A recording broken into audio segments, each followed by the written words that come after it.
Adriana, can we show a presentation? A very short one? We're going live now. Oh, okay. We're going to introduce you.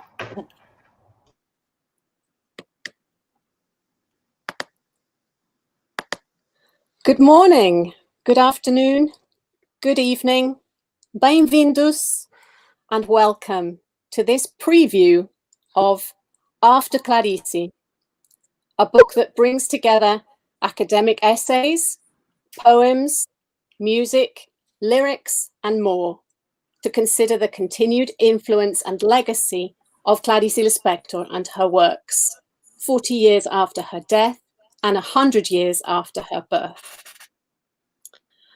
As this difficult year draws to a close, we wanted to mark the centenary of Clarice's birth with a small celebration, reuniting the contributors to the book in virtual form, since it's not possible for us to be together in person. We've all learned to work and talk and communicate in new ways this year. And one of the silver linings has made it more common to hold online international events at which colleagues in Rio de Janeiro, Los Angeles, Montreal, New York, Oxford, Jerusalem, and Beijing can participate simultaneously. This sense of togetherness and collaboration, despite great distances, has been really so important to us as we've been working on the book and liaising with our contributors and watching the book progress while so much else has been halted and interrupted. It has been truly a marvelous experience. So thank you to all the contributors. Inspired by online book launches and conferences we've attended during these months of lockdown, we decided to organize this event, which is a taster of what is to come, a bit like the trailer for a film. Claire and I will introduce each contributor, who will then present their contribution to the volume in a 3-minute talk. During this time, some presenters will read from their contributions to the volume, and others will share related materials. Some colleagues who can't be with us live have sent us videos or audio files. 3 minutes may sound short, but it is enough to outline the content of the book, highlight the variety of text, and arouse your curiosity. We have warned the speakers not to let slip any spoilers. You'll have to buy the book, which will come out hopefully around the middle of next year. A big thanks to José Inácio da Costa Filho, aqui presente, for helping us with technology and making this event possible. And also thank you to the Oxford University Brazilian Society, who are hosting us on their YouTube channel, where this video will be visible afterwards.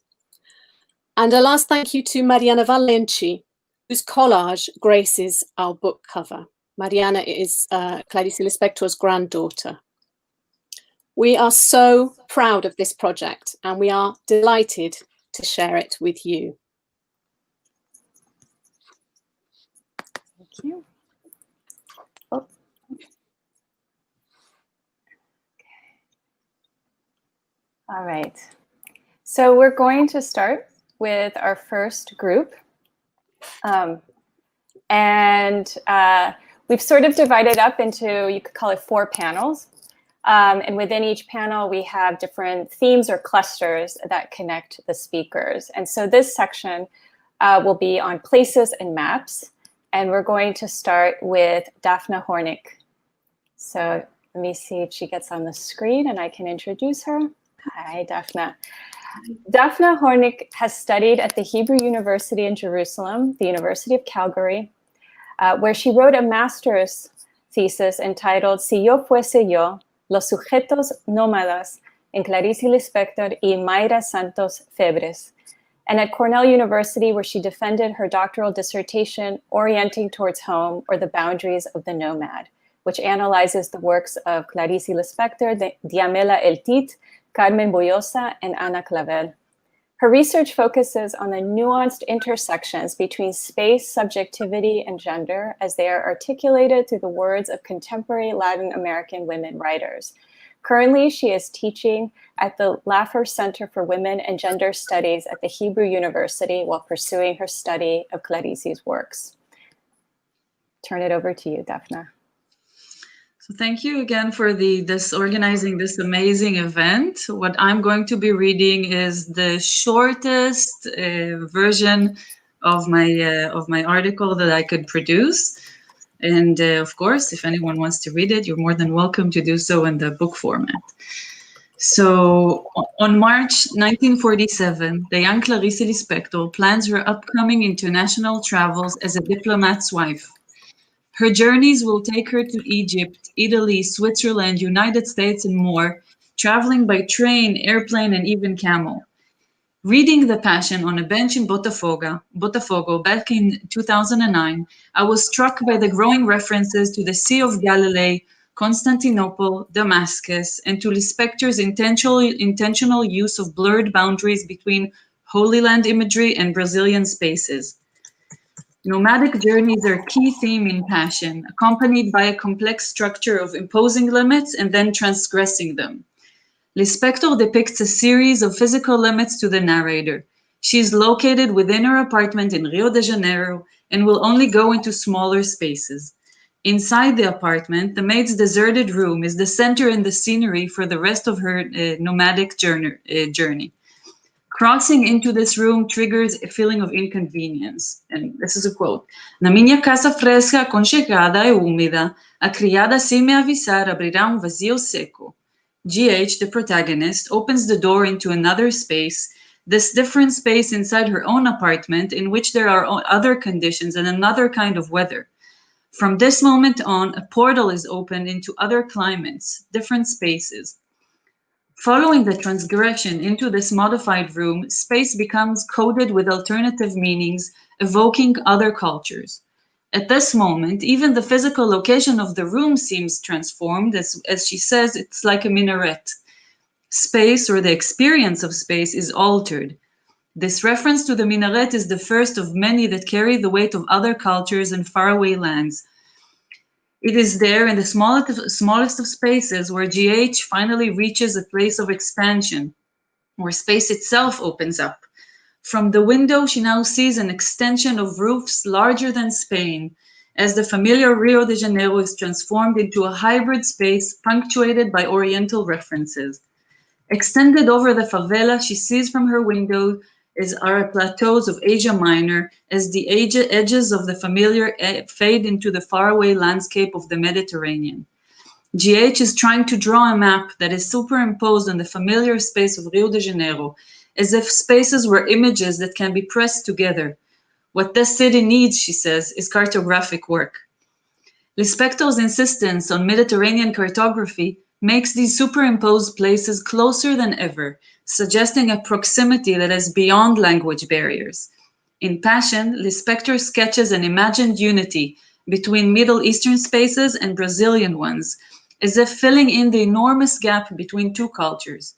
In this way, the Middle East is not merely an imaginary space that haunts the text, but rather an active participant in the articulation of the inner parts of the subject.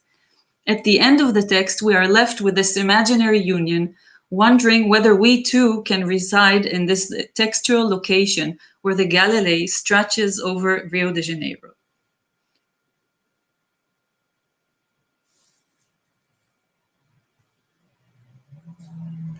Thank you. Thank you so much, Dafna. Welcome. Wonderful. Yes, I feel like we're back at our conference. If only we could. All right, so now we're going to hear from, let's get Laís on the screen. Hello. Hello. Hi, I'm going to introduce you briefly. So Laís Maria Rosal Botler is a PhD candidate at the Department of Spanish and Latin American Studies at the Hebrew University of Jerusalem, where she is developing research on places and non-places in the narrative of Clarice Lispector. She has a master's degree in education from the Federal University of Pernambuco in Brazil, and graduated in Letras at the same university, at the same institution. She is a teacher of Portuguese as a foreign language at the Brazilian Cultural Center of the Embassy of Brazil in Israel. Thank you. Thank you, Claire and Adriana. We cannot thank enough, I think, for these events you've organized. I'm going to speak in Portuguese. Na minha contribuição ao livro, com o capítulo intitulado In Search of Belonging, Places and Non-Places em Correspondência em Minhas Queridas, eu analiso como questões relacionadas ao pertencimento são experienciadas, representadas e descritas por Clarice em suas cartas escritas no período em que viveu fora do Brasil, entre 1944 e 1959, especificamente no que concerne às relações que ela estabeleceu com os lugares e não lugares nos quais viveu e pelos quais passou. Eu vou ler aqui um trecho de uma das cartas e uma pequena parte da minha análise. Em uma carta escrita em 28 de novembro de 1950, quando residia em Torquay, na Inglaterra, após ter morado em Nápoles e Berna, Clarice diz: agora vou terminar, porque tenho que começar a arrumar minhas malas.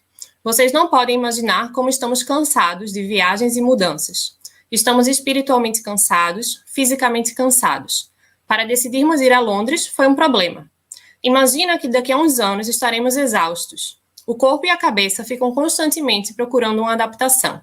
A gente fica fora de foco, sem saber mais o que é e o que não é. Nem meu anjo da guarda sabe mais onde moro. Em meio ao excesso de lugares e não lugares pelos quais passou, Clarice compreende como sua identidade e entendimento de si são afetados. Em um contexto de supermodernidade, a identidade se torna fragmentada, mas nos não lugares há uma suspensão e desconstrução da identidade. Esse último fenômeno é o descrito por Clarice em suas cartas. Junto à sua busca por um lar, ela destaca frequentemente a sensação de estar sem raízes em sua experiência de exílio, o que é acentuado face à necessidade de adaptar-se e de fingir se sentir em casa. Clarice conecta sua necessidade de pertencer à sua comunidade imediata, a seus amigos, às suas irmãs. Para ela, pertencer significa ser parte de seu lugar de origem, bem como estar perto de quem ela ama. Significa encontrar e cultivar um espaço onde ela possa firmar suas raízes, um lugar com o qual ela possa identificar-se, uma comunidade onde ela possa falar sua própria língua e, finalmente, sentir-se verdadeiramente em casa. Clarice busca, nos termos de Bell Hooks, estabelecer uma cultura de lugar.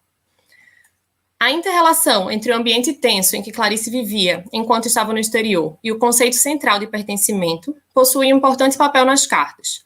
Essa correlação é expressa em diferentes ocasiões por meio dos diversos não-lugares descritos nessa correspondência. Além disso, o ato de escrever cartas em si parece assumir o papel de forjar um senso de pertencimento, já que é muitas vezes por meio das cartas que Clarice encontra o seu lugar no mundo. Muito obrigada, e espero que a gente possa continuar dialogando sobre Clarice em outros momentos e, de preferência, pessoalmente. Um abraço a todas.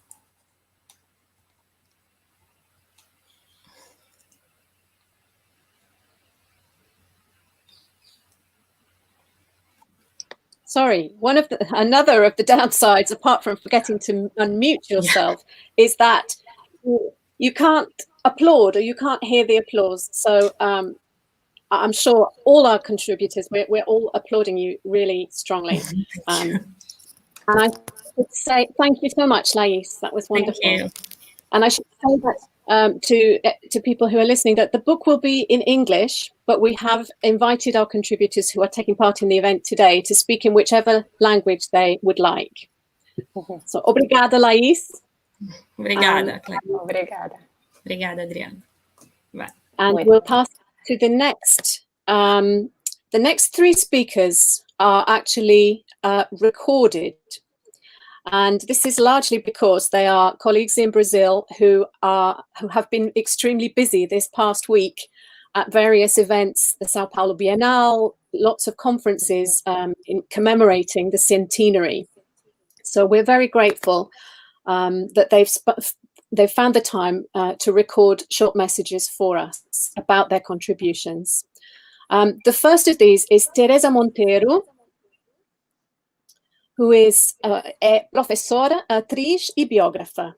A tese de doutorado, defendida em 2001 na PUC-Rio, se chama Yes, Nós Temos Clarice, a divulgação da obra de Clarice Lispector nos Estados Unidos. Dedica-se a divulgar a obra da autora durante 30 anos.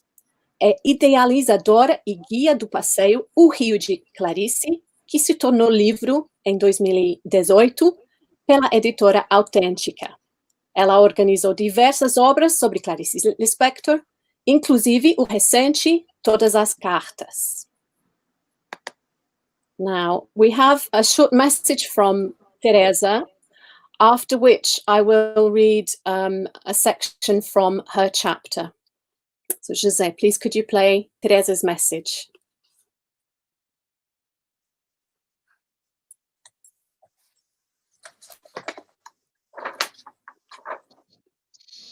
Olá, pessoal. Eu quero deixar aqui o meu abraço para Claire Williams, para Adriana, por esse trabalho incrível que vocês fizeram com esse volume e todos os outros trabalhos que vocês vêm fazendo, né, em prol do legado da Clarice Lispector e da nossa literatura brasileira, e saudar a todas as colegas que estão nesse encontro e dizer para todas que o meu desejo aqui é de saúde, paz para todo mundo, para o mundo, né?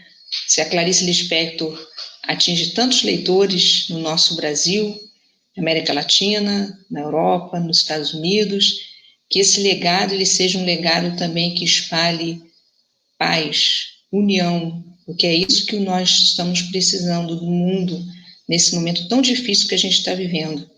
Então, fica aqui o meu abraço para todas vocês que são importantes nesse legado que tantas pessoas levam juntas, né, e unidas. Um beijo para vocês.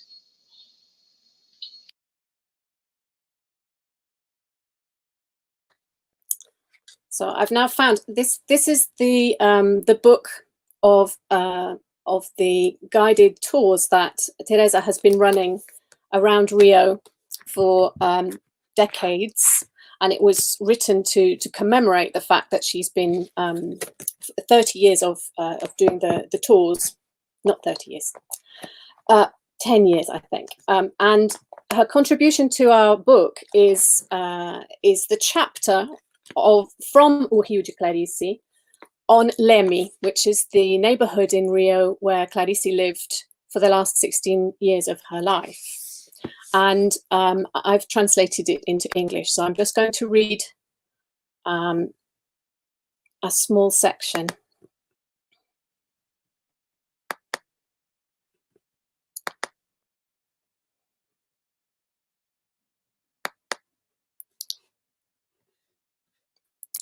And it's the section, the building is Edifício Visconde de Pelotas, apartment 301, number 2, Rio General Ribeiro da Costa.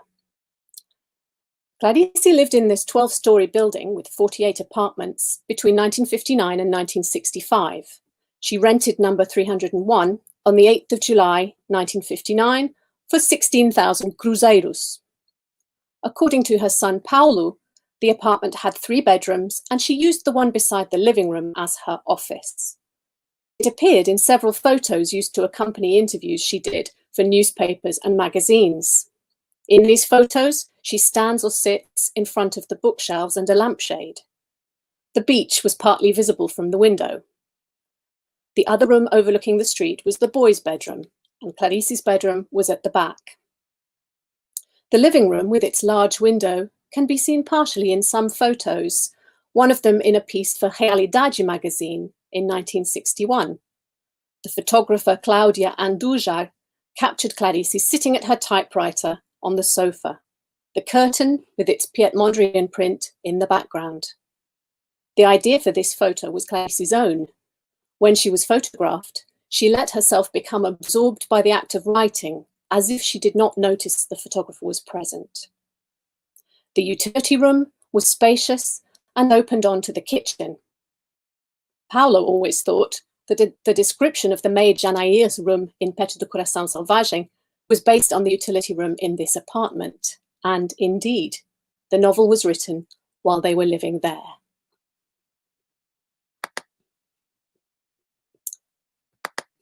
Thank you, Teresa. We're now going to move on to a section we've called Archives. And the first contributor, Nádia chose to contribute to the book an essay about she will tell you, a piece of writing by Clarice that it's not hidden in archives, but it's very rarely talked about. So that we thought it fitted well in a section on archives and records. Nádia Gottlieb atuou como professora e pesquisadora de literatura portuguesa e de literatura brasileira na Universidade de São Paulo e também em várias universidades do Brasil e do exterior, como junto à Universidade de Oxford e Universidade de Buenos Aires. Publicou 11 livros, entre eles 2 livros sobre Clarice Lispector. Clarice, Uma Vida que se Conta, primeira edição de 1995, e Clarice, Fotobiografia, terceira edição, coming out now, 2008. Esses 2 livros foram traduzidos para o espanhol, respectivamente, na Argentina e no México. So now, please, José, could you play Nadia's video? Thank you.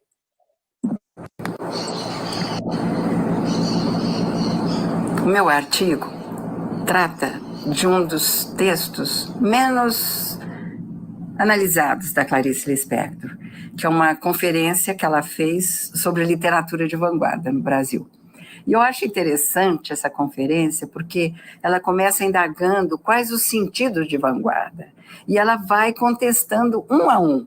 Eu acho interessante saber por que ela vai contra cada uma dessas definições de vanguarda que fazem parte da tradição, né, da teoria, né, e da crítica brasileira. Eu acho que essa é um dos pontos que eu acho principais.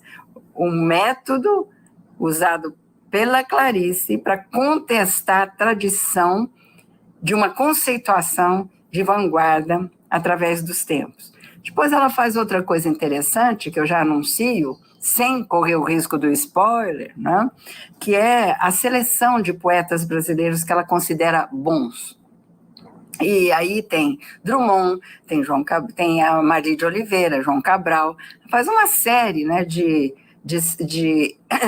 textos que ela considera de boa qualidade estética. Quais são os critérios que ela utiliza?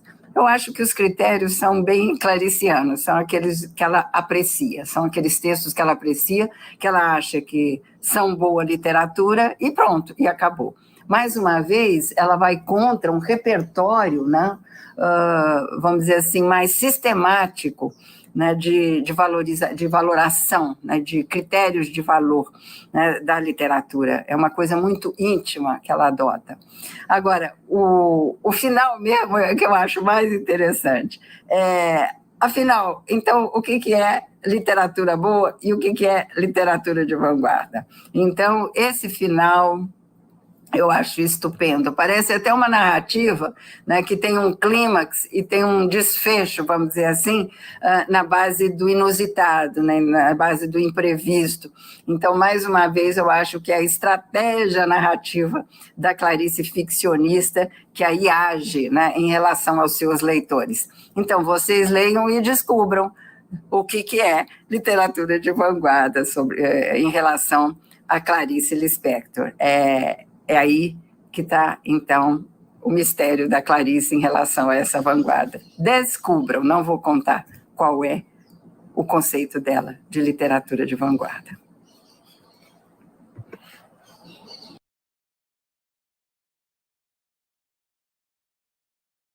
Thank you, Nádia. And that the lecture on the avant-garde can be found in the collection Outros Escritos, published by Hornike, which is edited by Teresa Montero and Lícia Manzo. Our next speaker is Elvia Bezerra. É autora de, entre outros, de A Trinca do Curvelo, de 1995, com o qual ganhou o Prêmio Nacional de Ensaios do Pen Club do Brasil, e Meu Diário de Lia, 2002, além de ensaios publicados em periódicos diversos. De 2009 a 2019, coordenou o Departamento de Literatura do Instituto Moreira Salles, onde foi responsável pela criação de 2 sites, o Correio IMS de cartas e o Portal da Crônica Brasileira. Atualmente, é colaboradora externa no IMS. É possível que muitos dos participantes desse projeto After Clarice tenham vindo ao Instituto Moreira Salles, no Rio de Janeiro, onde eu coordenei o arquivo de literatura de 2009 até 2019. Durante esses 10 anos, eu estive muito próxima aos manuscritos de Clarice Lispector, que compõem o arquivo dela na instituição. Entre esses documentos, eu selecionei 2 anotações sobre as quais eu escrevi para o nosso livro. A primeira delas é uma oração que foi encontrada nos originais de Um Sopro de Vida. Clarice escreveu exatamente assim: Santo Antônio, pelo amor de Deus, ache o PMC para mim, para sempre, mesmo que só como amigo. Amém. Bem, Santo Antônio é, no Brasil, o santo protetor dos namorados. É o santo que atende os pedidos daqueles que querem ter namorados. Então, o que eu fiz em relação a essa oração foi tentar contextualizá-la. Investigando o PMC da oração, que é o poeta e cronista Paulo Mendes Campos, com quem Clarice teve um romance. O fato não é desconhecido, mas a oraçãozinha acredito que sim. E o segundo tema que eu desenvolvi está no diário de bordo que Clarice utilizou quando viajou para Nápoles, em 1944, ao encontro do marido no seu primeiro posto diplomático. Clarice fez uma escala em Lisboa, e lá ela foi recebida pelo poeta e romancista Rui Ribeiro Couto, também diplomata e que na ocasião servia na Embaixada do Brasil em Lisboa. Ribeiro Couto se apaixonou por Clarice. E nesse diário de bordo, ela registra as aflições, as tensões, porque ela passou durante essa estadia em Lisboa, o que foi, assim, um verdadeiro terremoto lusitano, como eu chamei. Eu, então, o que fiz foi tentar jogar luzes sobre esses 2 episódios biográficos, reveladores da fragilidade e, ao mesmo tempo, da força de Clarice Lispector. E, finalmente, eu quero agradecer a Claire Williams e Adriana Jacobs pela competentíssima condução desse projeto. Muito obrigada.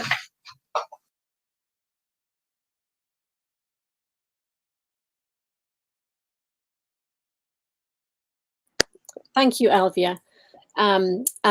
So about half of the archives, a huge amount of material from Clarice Lispector's archive is held at the Instituto Moreira Salles, and they have a fantastic website, which is also very useful for researchers.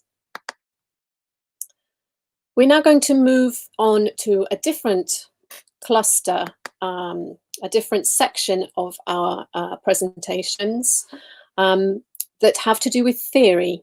And our first speaker is Professor Marta Peixoto. Hi. Hello. Great to see you.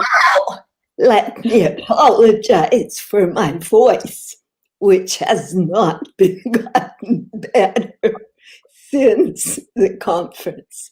I hope you can understand me. Yes, we can. We're very grateful I'm very glad to see you. I will try. I'm going to read a brief introduction. Your introduction. Okay. Marta Peixoto is Associate Professor of Brazilian Literature at New York University. She has worked primarily on 20th century Brazilian literature, having published a book on João Cabral de Melo Neto and another on Clarice Lispector, Passionate Fictions, Narrative, Gender and Violence in Clarice Lispector, which was the first book-length study of Clarice Lispector's work in English. And she has also published essays on Machado de Assis, on women's autobiographical writing, and questions of urban crisis and artistic representation in literature and film, amongst other topics and writers. And she's currently working on documentary film. Thank you, Marta. Okay. All right. I will try for a very brief summary that leaves some things out of my essay, but gives you a sense of where I go with it. The starting point for my essay was thinking about the aftermath of Clarice's famous epiphanies. If an epiphany consists of a revelation,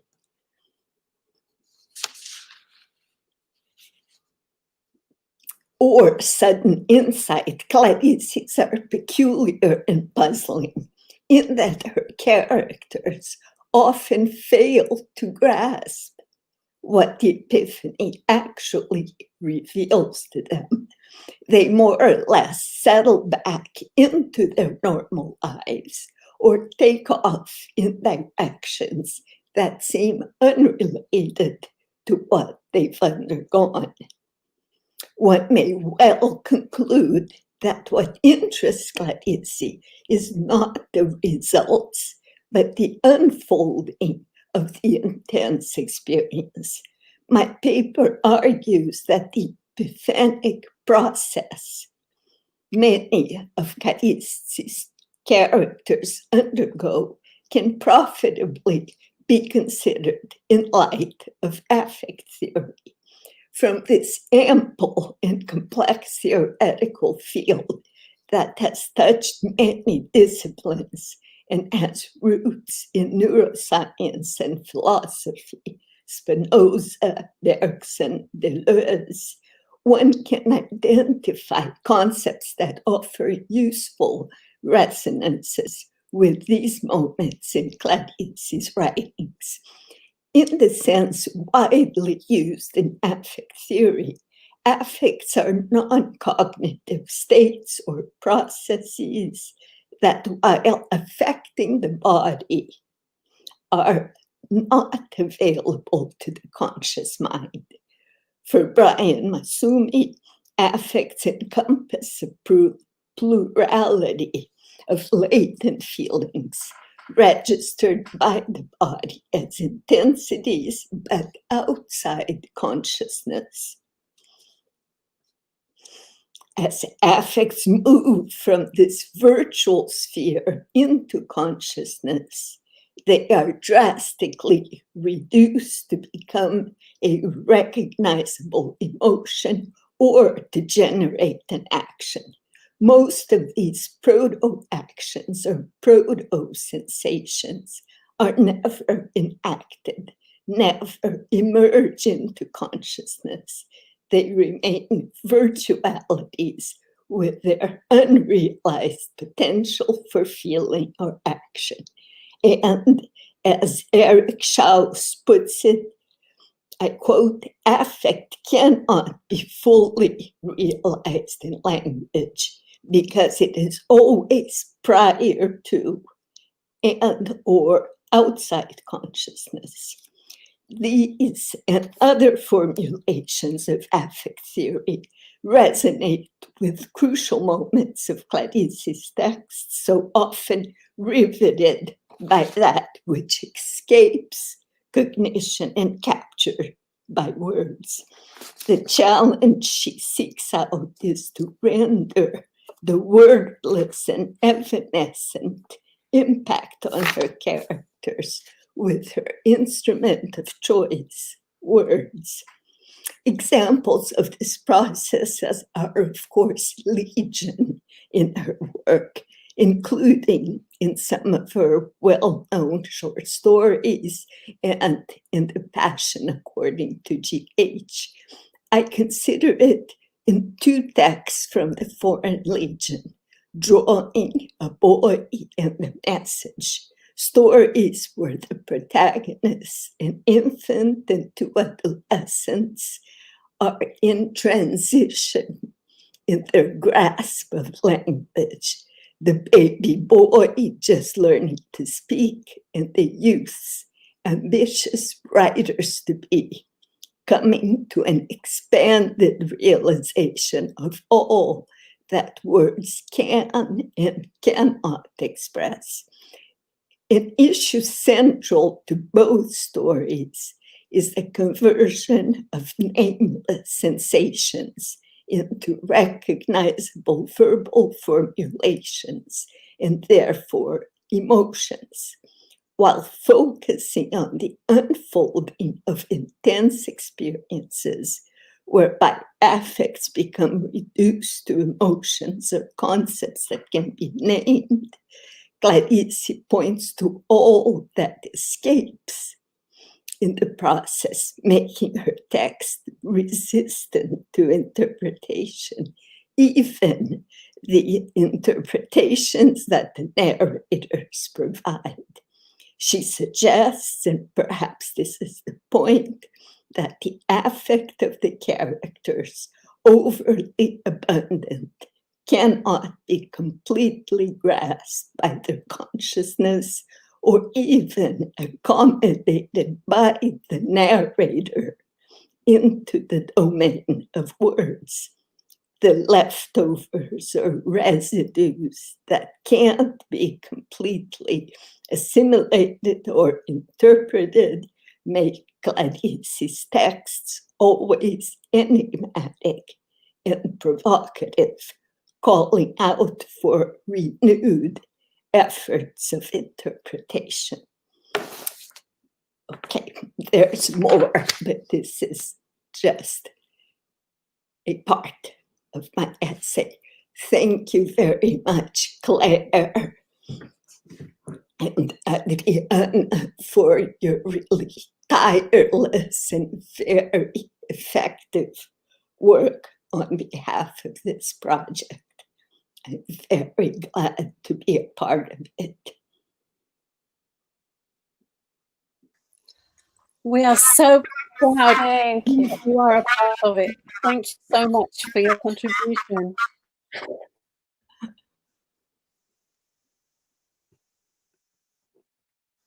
Okay. The next presenter is Yael Segalovitz, who is assistant professor at the Department of Foreign Literatures and Linguistics at Ben-Gurion University in the Negev, Israel. Her work spans American, Hebrew, and Brazilian modernisms, and she's also translated between these three languages, most recently translating Shimon Adab's Aviva No from Hebrew to English for Alice James Books, and Clarice Lispector's Avia Crucis do Corpo from Portuguese to Hebrew for Hakibutz HaMeuchad. Her book in progress, Close Encounters, uncovers the global circulation of the new critical practice of close reading. Her articles on issues as wide-ranging as psychoanalysis and modernism, identity politics in Israeli poetry, and the history of close reading have been published in venues including Arizona Quarterly, CLC Web, and Representations. We're so happy to have you here, Yael.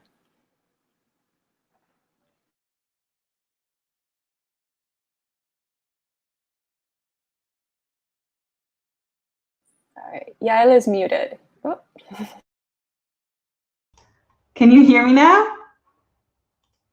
Yes. Yeah, thank you, Claire and Adriana, for organizing this wonderful event and for inviting me to join this exciting volume. In my contribution, I focus on A Via Crucis do Corpo, a a collection of short stories published by Clarice in 1974, and I focus on the epigraph to this text, which includes 5 quotations, 4 from the Hebrew Bible. As the title of this collection shows, its explicit dialogue is with Christianity. It is, after all, about the Via Crucis. But I show that Lispector adopts in the collection a Jewish linguistic, hermeneutical tradition of repetition through change.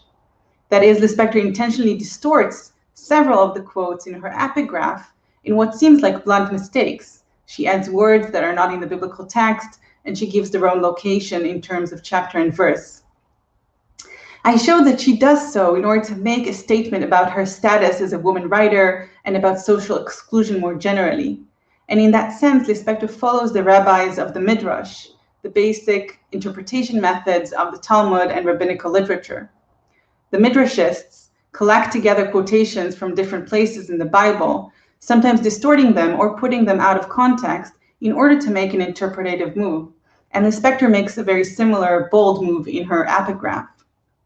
But in the minute I have left, I want, instead of discussing this specific mistake or distortion by Lispector, which I hope you'll find more details about in the volume, I want to leave you with a thought about Lispector's more general theory of mistakes, or as I call it, rhetoric of mistakes. If one looks carefully at Lispector's writing, one finds that she continuously states that those in society that are considered an error or a mistake that should ostensibly be excluded from society are in fact those that she most identifies with, those that hold within them the essence of life for her. So I'll end with 3 quotes of this kind. In Mineirinho, for example, a chronicle published in 1969, Lispector follows a criminal that was brutally murdered by the police with 13 gunshots. And he is definitely, as she writes, considered an error of the system, but she finds herself identifying with him and claiming herself to be an error. She writes, he, Mineirinho, is my error, and out of a whole lifetime by God, sometimes the only thing that saves a person is error, and I know that we shall not be saved as long as our error is not precious to us. And she continues to write, my error is my mirror, where I see what in silence I made of a man. In A Paixão Segundo GH, Lispector claims that the biggest error in life is being disgusted by cockroaches, the uber outcasts. And she writes, and I knew that as long as I had that disgust, the world would evade me and I would evade myself. I knew that the basic error in living was finding cockroaches disgusting. And so I want to leave you with a very Lispectorian greeting for the new year. May we all make wonderful, numerous, fabulous errors. And thank you, Claire and Adriana, for making this exciting event happen.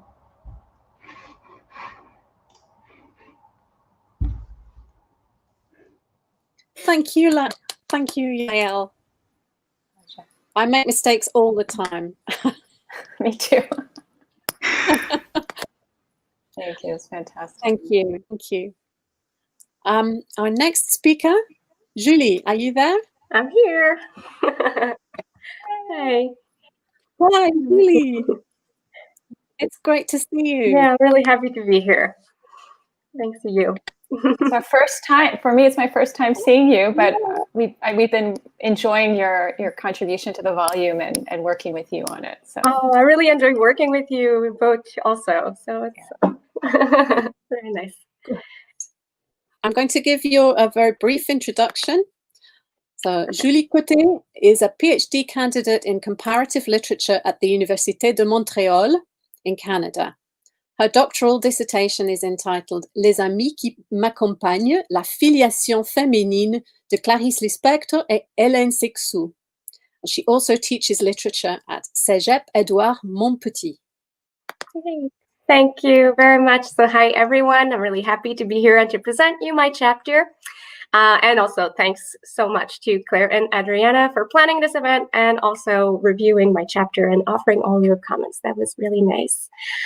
So what I wrote about in this chapter is essentially a very important part of my dissertation that I'm aiming to finish in 2021, in which I envisioned a relationship that is created between a writer and her reader as a friendship to see what it entails in a philosophical and hermeneutical level, perspective, sorry.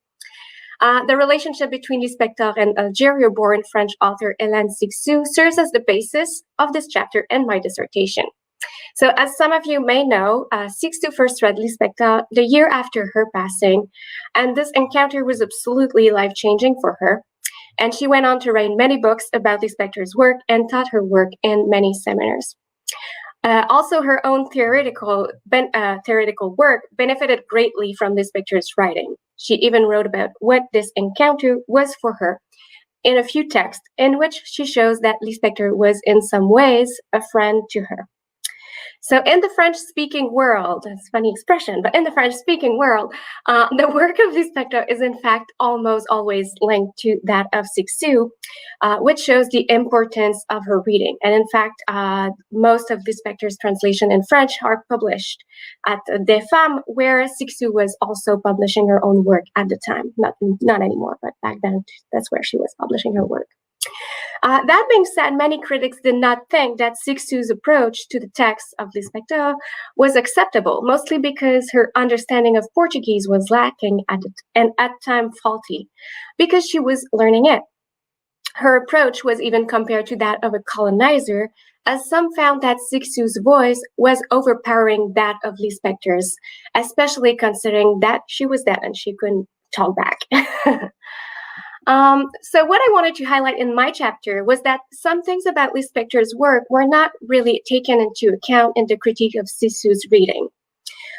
First, I would say that the fact that Lispector invites her reader in most of her work, both directly and indirectly, to join her in her text so that she is not so lonely. So in a way, she always invites her reader to join her. Her work also suggests that while the narrating voice in her text that shows in different ways, as we know, so while this voice might often have to disappear, she always comes back. And we can understand from that disappearance is not like a definite death, and even death in Lispector's work is not always depicted as definite. So when a voice disappears, it can come back. And she also depicts in her work that we should not be afraid to go towards the other, as it is only when we go too far that we can understand something very valuable, just like GH had to eat the white substance that comes out of the roach to understand that she could not love the roach as God would. She had to be disgusted by it as humans do. So in many ways, she suggests that we need to take the risk of going too far and going towards the error, as it is the only way to approach the other. She even says that the error is her way of working. I feel like this is almost like a message that she sends us and one of her many legacies. So in a way, this is, I believe, what Cixous did in her own writing. So she made errors, she made mistakes, and she accepted Lispector's invitation to join her in her own text, just like she was asking. So this is it.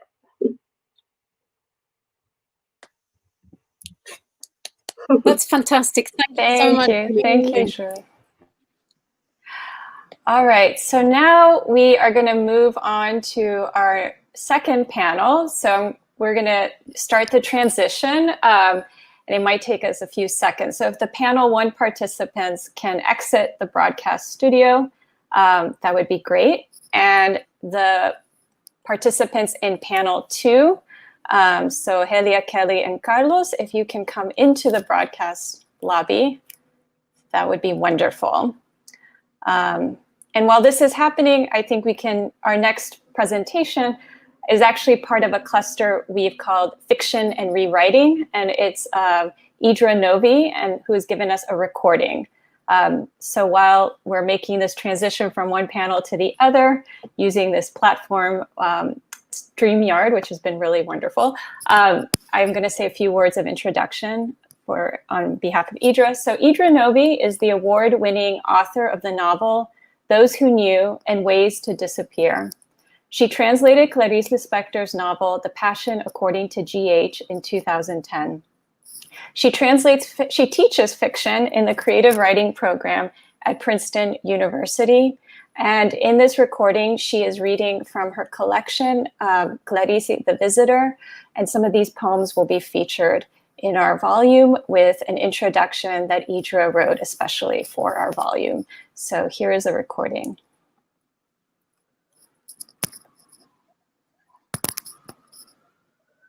These are 3 poems from Clarice the Visitor. Dear sea, I'm turning from, have been syntaxed and stirred into purple, blurred to blind. I made a mess of page 22, couldn't resurrect what you left unsaid into words that wouldn't. Do you believe in grieving? I'm you for language, the endangered animal of fleeing into caves. I can only keep after it in fits, or I get trapped in the keeping after. That, endless. You're spitting, but devoted, I am. See, I dropped your sequins in hot water. I talked to the boil. I said, here is my thumb for you to burn. Here is the soft heart of my hand and my arm and the nape of my neck. I said, vapor, just take me. I'm done burning with these pages. Being invisible doesn't mean a person won't blister.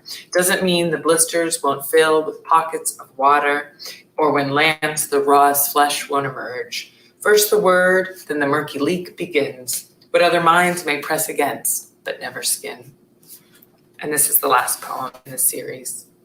A fantasy. We are standing by a sandbox, both lost in the camouflage of those hours, their boxes. I ask about the pronoun you often place before God. You go on smoking. The sun now above the playground begins to burn. Then the snow burns. My sons are grown. At last you turn to answer, and I am listening.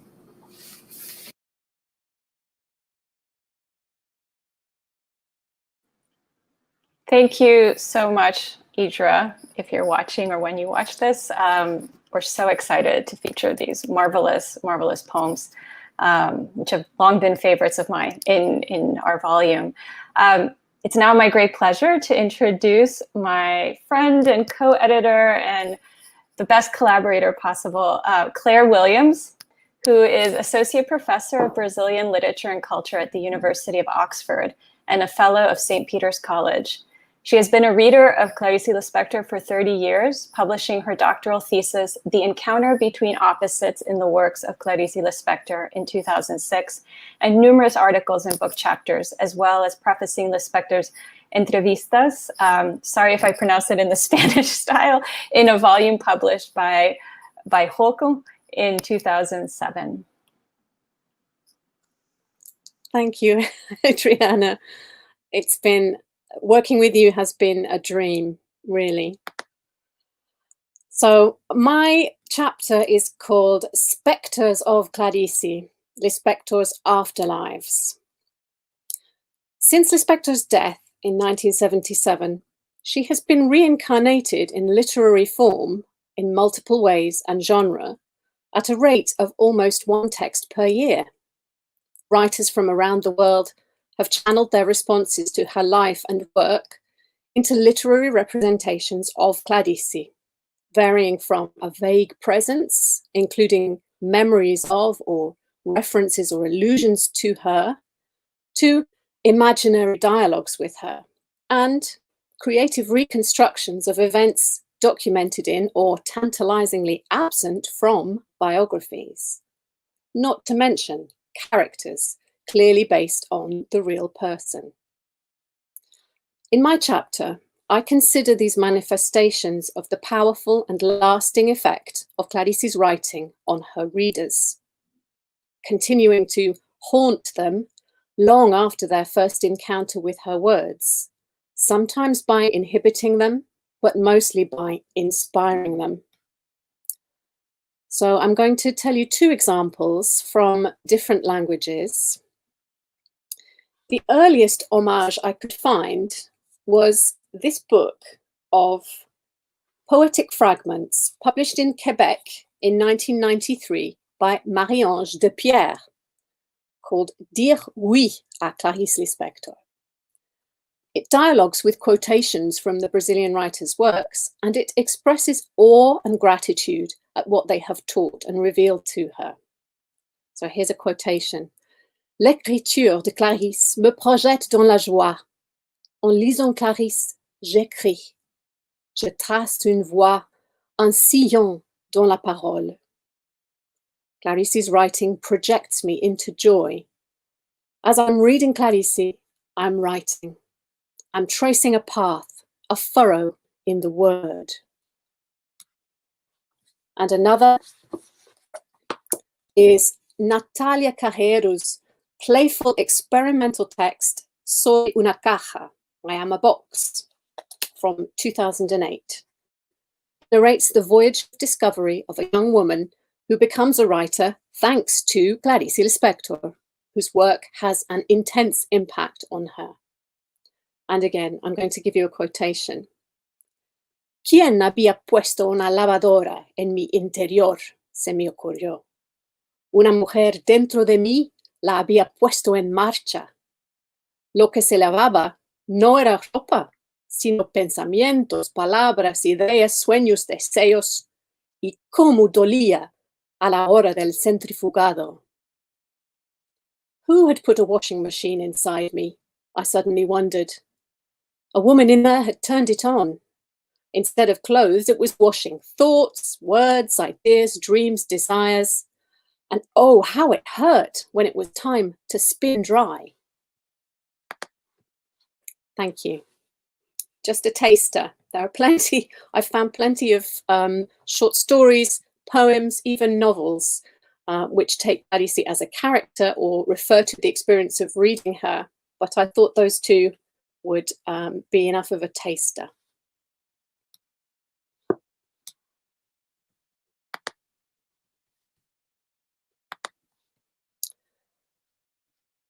And now it gives me great pleasure to introduce Elia Correia.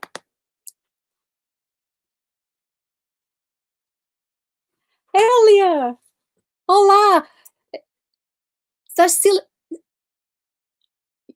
Não ouvimos nada. Isso! Sim, já está, estava mudo. Olá, Claire, olá, Adriana. Vou apresentar. Hello, everybody. I'm going to introduce you.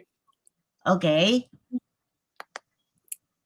Elia Correia is a Portuguese novelist, playwright, poet and translator who began her literary career in the 1980s and was awarded the prestigious Prêmio Camões in 2015. Her short story Captura was commissioned for the volume Extra Textos, Personagens Reescritos, edited by Maiara Guimarães and Luís Maffé, for which writers from across the Portuguese-speaking world contributed stories based on characters from Clarice Lispector's work. Captura, or capture, derives from the story A Imitação da Rosa, from the collection Family Ties.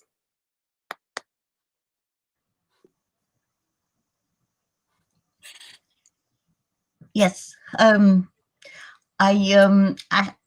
have a little text about it. I'll read it for you. I don't remember the night when Clarice came into my life. All I know is that she never left it. I am speaking as a reader, never a writer, since the crafting of a text cannot abide when another more formidable text overshadows it, suffocates it, and makes it yield. As a reader, fear and fascination for Clarice's text has stayed with me to this day. Fear and fascination for the power of those words and their ability to say the unsayable. Theirs is a diabolical power, a Faustian power, which jars. A power that, forgive me, scholars, is not something that is ever studied, that it is not even within our reach to summon. That is why it comes as no surprise that I do not read her often. Some people can get used to living under a volcano. I cannot. When I was invited to write a short story based on one of Clarice's characters, a whole complex forest within my memory parted to render visible those small creatures, the roses bought at the market. It is a very commonplace thing to say, but in fact, they were the ones who shined the light of choice upon me. I couldn't even stop to think about whether I ought to put my hand into that world, which had always seemed to me to be another place out of reach. It was the roses. They did not give me time. The roses and my fingers understood each other for some fanciful reason unknown to me, even now. They are innocent figures in all their predatory nature. In them, there is something like redemption, a need to absorb, to give the individual the peace of holiness. I can say that now, speculating, because I am not at all aware what they wanted.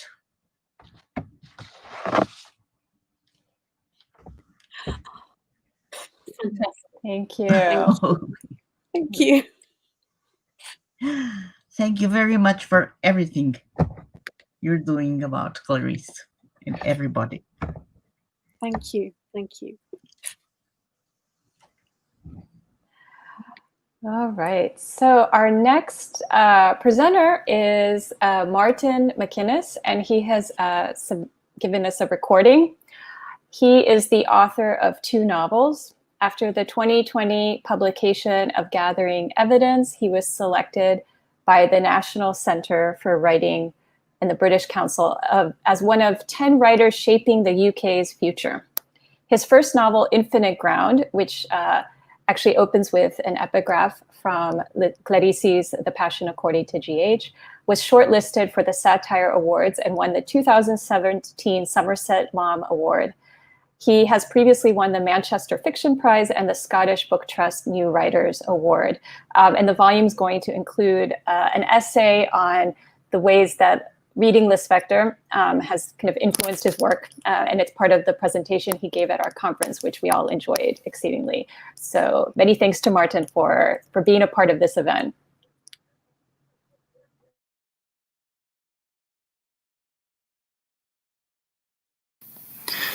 I'm going to read a short extract from my piece, which is called Lispector and the Illogic of Matter. A person in Lispector's novels is not simply, or even primarily, a human. This remains a radical and dangerous step in fiction. One of the highest accolades a novel may still receive is the claim that it shows us what it is to be human. Lispector reverses this trite platitude, assaulting fundamental assumptions about identity and showing how, in the transformative natural world, human is a cosmetic term applied to something that is larger, stranger. Throughout her novels, through their various narrators, there is a repeated determination to more fully wake up, aphorism upon aphorism, attempting to confront the fact of being in the world. Firstly, necessarily, each character is alive unconsciously. Thought is secondary. Lispector explores the body's mute, independent wisdom, a major part of our identity, and something that remains inaccessible to us. We do not understand, moment by moment, how we are able to continue being alive. What maintains this breathing structure? Where does a thinking voice fit into it? How can this voice continue to distract itself from its total absence of control? The pulsing bodily intelligence, the autonomic system, regulates vital processes including heart rate, blood circulation, breath, digestion, body temperature, and many others with a wholly invisible effort. Lispector suggests, in all of her work, but most successfully so in The Passion According to G.H., how remarkable it is that outside of illness, we rarely think about these processes, aided as they are by the work of microorganisms. Generally, we turn the other way, like pedestrians avoiding the trauma of a road accident, trusting, without evidence, that things will be okay.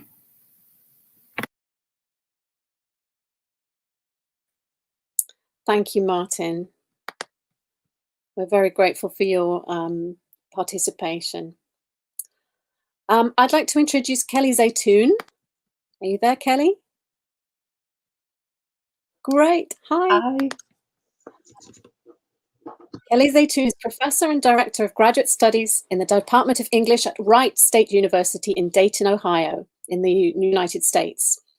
Her scholarship and teaching focuses on identity and narrative, multi-ethnic American literature, and the writings of Gloria Anzaldúa, Maria Lugones, and Clarice Lispector. She's currently finishing a book project on the metaphor of the shapeshifter in the works of Anzaldúa, published in the series Transformations, Womanist, Feminist, and Indigenous Studies with the University of Illinois Press.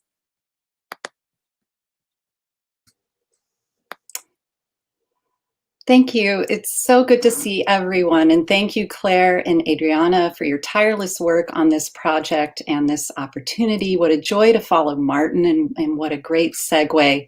The title of my chapter is Writing Life Beyond the Humanist Subject in the Hour of the Star and a Breath of Life. In my chapter, I explore Lispector's work at the end of her life alongside the theoretical position of posthumanism. I focus on the expansive materiality presented in the characters of Macabea in The Hour of the Star and Angela in A Breath of Life, who call into question humanism's lines between thought and sensation, subjects and objects, and even life and death. I work with Rosie Braidotti's posthuman death theory, which conceives that the boundaries between living and dying are blurred because both are a part of Zoe, the same generative force that persists within but also outside and beyond the demise of a human life. Human life becomes imperceptible in death, but the human still matters and is still becoming, in the larger sense of its participation in, to use Braidotti's words, the great animal machine of the universe. So for the sake of time, I'm going to read an abridged version of the last paragraphs of the chapter, which focuses on the metaphor of the star, which features prominently in both of Lispector's final two novels. A logical story with a definitive narrative arc is not what Lispector leaves for us in A Breath of Life as she comes into her own time of death. Instead, our narrator admits to cutting half the book. Only leaving, he says, is what provokes and inspires him, a star lit at dusk. Angela, his protagonist, a bright life that matters despite her randomness and smallness against a vast, dark backdrop. Interestingly, both Angela in this text and Macabea in The Hour of the Star are described as film stars in their moments of death. Angela, like Macabea, fades away like a star at dawn, or an actress's role that ends when the film does. But like both, Angela and Macabea revive, albeit in a different form. Stars shine again when nighttime comes, as a film actress does when she's cast in her next role. Death for these characters is associated with not a transcendence beyond the body, but with a delving into an even more embedded material existence. Angela's narrator says of her death, Angela interrupted life by going into the earth, but not the earth in which one is buried, but the earth in which one is revived, with abundant rain in the forest and the whisper of the winds. Angela and Macabea are like stars, even in a physical sense, as stars are made up of so much matter that it takes billions of years for their fuel to exhaust. To the human eye, a star's presence fades and resurfaces, but in a material sense, it persists, like Macabea and Angela, in their beyond human yet material post-human forms, porous and limitless. I close with a quote from A Breath of Life that supports my suspicion that Lispector may have felt this way of her protagonist and her own life. It's when the self no longer exists, no longer makes demands, that it joins the tree of life. And that's what I struggle to attain, to forget oneself and yet to live so intensely. Obrigada.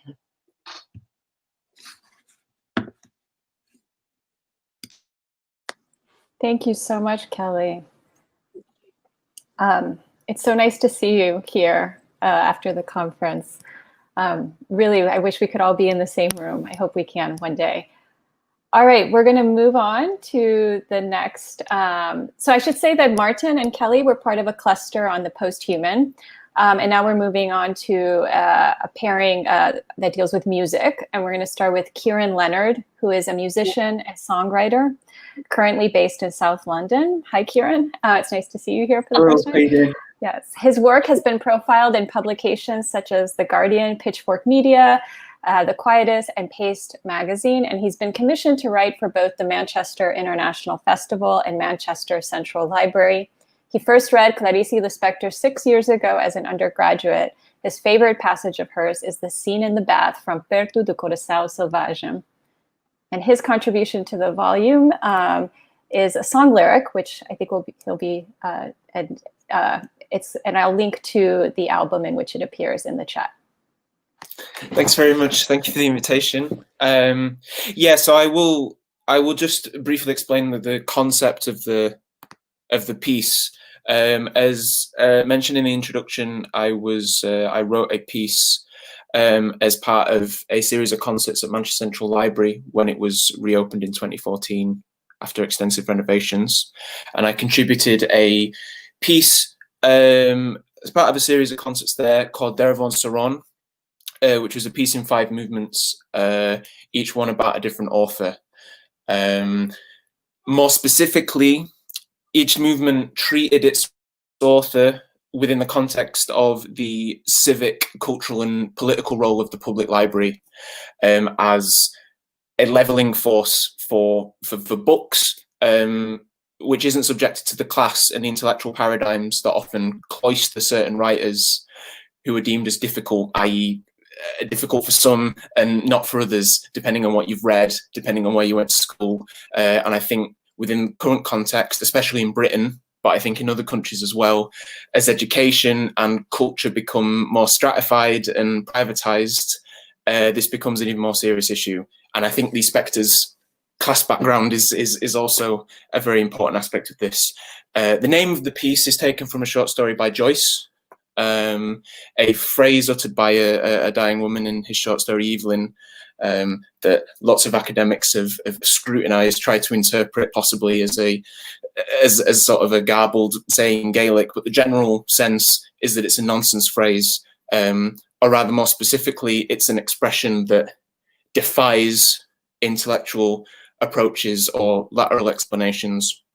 So that's why Joyce is one of the reasons. That's one of the reasons why Joyce is discussed in the piece. But in a way, Lispector is an even better encapsulation of what I was trying to say about the function of the library and how it relates to writing. And I think that's because her writing is itself a leveling force. No amount of literacy or prior reading will prepare you for it. It's not like Joyce, you don't have to be being a Homeric scholar is not going to help. It's writing that operates beyond the bounds of rational thought or of the intellect, which isn't to say that it isn't deeply intelligent writing. Everyone here knows that it's astoundingly intelligent writing. But I think that it's writing which proves the universality of supposedly complex intellectual issues which are supposedly too complex for some, metaphysical, ontological, aesthetic questions that run all the way through her work. And I think it takes writing of immense strength and directness to liberate these questions and make them appear for what they are, which is universally strange and fascinating. And to comment briefly on why I think so many writers or musicians or artists interpolate Lispector into their work is because this kind of writing, which is simultaneously completely direct and vivid, yet often quite disorienting and oblique, brings out more in the reader and opens up their own capacity for interpretation and invention, which I suppose is what all good creating in any medium should do. And also it's why I think Lispector's writing is a stronger defense possible for the importance of a well-stocked public library. So that's why she figures in the piece.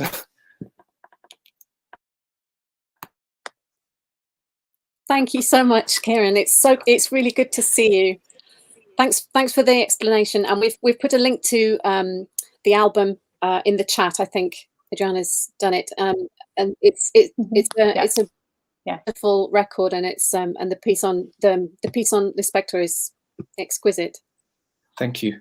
I should say as well that pretty much everything that I know about Lispector, I learned from Claire as an undergraduate. So it's a real privilege to contribute to the book, and I'm looking forward to reading it. And thank you for the invitation. I'm very proud, although the ideas are all yours. Thank you. So our next speaker, Carlos Mendes de Souza. Hola. Hola, Carlos.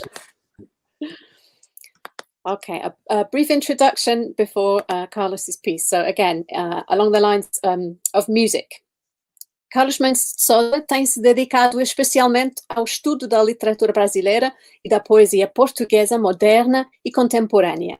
Tem vários estudos dedicados a Clarice Lispector, dispersos em publicações coletivas, assim como os livros sobre a obra da autora. Clarice Lispector, Figuras da Escrita, Serum 2000, que ganhou o grande prêmio de ensaio da Associação Portuguesa de Escritores, e Clarice Lispector, Pinturas, pela Rocco 2013. Carlos.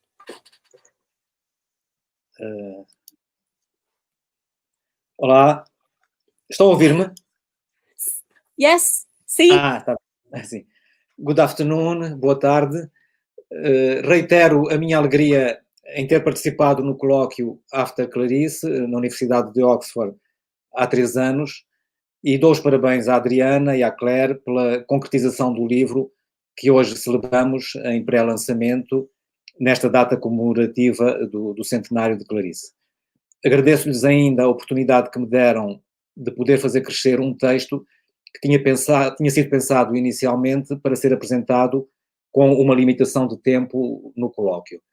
E agradeço especialmente à Claire a sua tradução e o diálogo, um diálogo que vem de longe, como vem de longe a nossa amizade, sempre com Clarice ao fundo. Eu vou apresentar um pequeno excerto que enuncia as intenções de leitura do meu capítulo, portanto, um pequeno excerto do meu capítulo sobre Clarice e a música. In this chapter, my intention is to highlight aspects of the relationships we can glimpse between music and writing in Clarice Lispector's universe, starting out by selecting cases drawn from the full range of her published works, which illustrate their close relation. I will include biographical examples relating to the author's experiences of and with music that illuminate the reading of her texts. The presence of music in her works will be discussed using a primarily thematic approach in order to identify patterns which, to a greater or lesser extent, express the work's wider potential meanings. I will also consider other fields which bring up relevant and related points, such as narrative structure, and elements that can be considered musical in the process of composition of the books and style, more specifically the rhythmical effects of repetitions, of reiterations of segments of text to create similarity or contrast. Thank you very much. Thank you, Carlos. Obrigadíssima. Obrigado, eu. And I wish we could have a soundtrack to the book as well, to include the music you talk about in your piece, but Kieran's piece as well. that goes beyond our capabilities. Thank you. Muito obrigada. Thank you.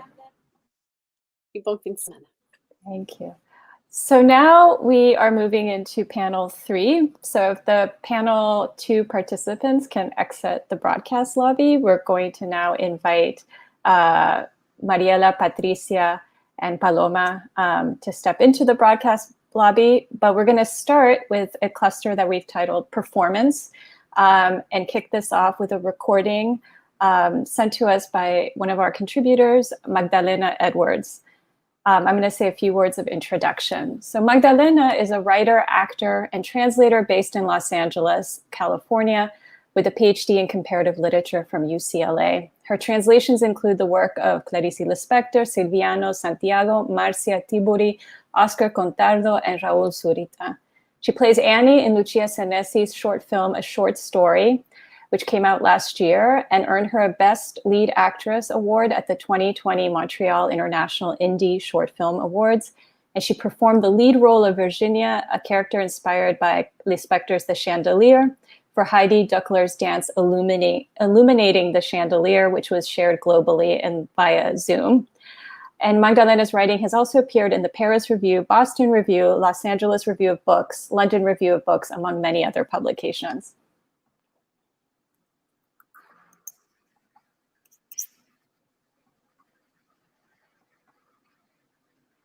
Hello, everyone. My name is Magdalena Edwards, and I'll be reading the opening of my essay, The Body Speaks, Clarice Lispector on Screen. On February 1st, 1977, Clarice Lispector filmed her only television interview, a conversation with TV Cultura's Júlio Lerner in São Paulo. The camera is on Lispector, who sits smoking in an armchair with an ashtray to her right.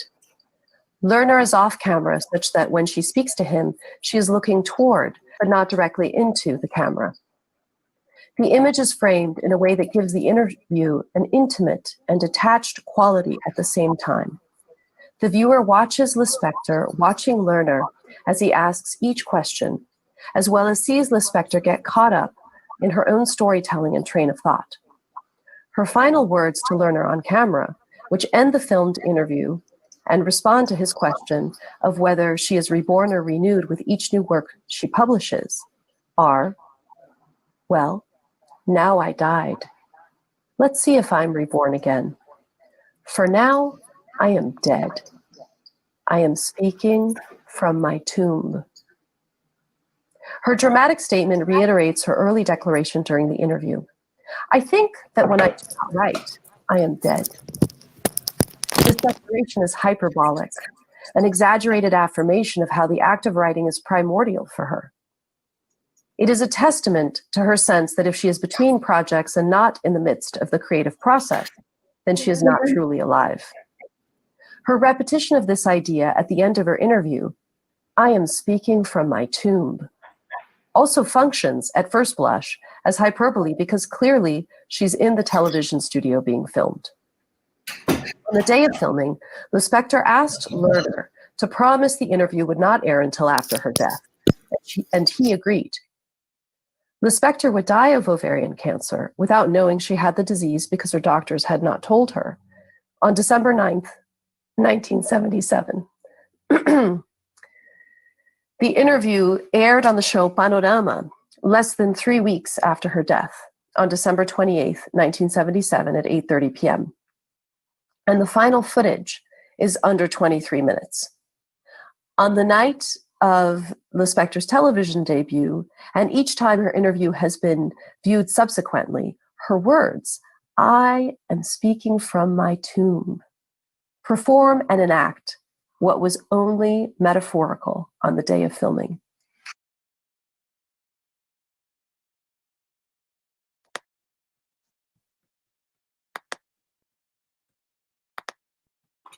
Fantastic. Thank you, Magdalena.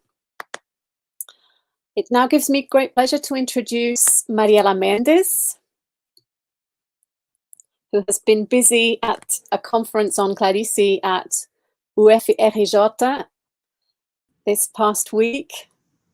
I hope you're not too tired. I'll give a brief introduction to Mariela Mendes, who is Associate Professor and Chair in the Department of Latin American, Latino and Iberian Studies and Associate Professor of Women, Gender and Sexuality Studies at the University of Richmond in the United States. She's the author of the book Crónicas Travestis, El Periodismo Transgresor de Alfonsina Storni, Clarice Lispector y Maria Moreno from 2017, which won the 2019 Best Monograph Award from the Association for the Study of Genders and Sexualities. She's co-edited several editions of Argentinian writer Alfonsina Storni's Chronicles, as well as a book on the Latin American Crónica of the 1930s to the 1970s. And she teaches at the intersection of Latin American studies, periodical studies, performance studies, and queer and feminist theory. Over to you, Maria. Hi. Thank you a lot for organizing this, Claire and Adriana. I've told you before, both of you, how much I enjoyed that conference in Oxford. It was really the most rewarding experience I've had in my career. Not just because of the exchange of ideas, the camaraderie, but also because of the long-lasting relationships that it's generated ever since. So it gives me really a lot of pleasure to be in this group with two of my closest friends and allies, Magdalena and Karin, and to see so many other beautiful faces here that I miss and I hope to see in person soon. And I am a little bit tired, but it's always worth talking about Clarice. So I'm just going to read a very brief part from my chapter, which is about the adaptation that Luis Fernando Carvalho, the Brazilian director, made of Clarice Lispector's Women's Pages for Correio Feminino in the journal Correio da Manhã, so that hopefully it piques your interest and you read the chapter. So, all bodies, claims Barad, not merely human bodies, come to matter through the world's iterative interactivity, its performativity.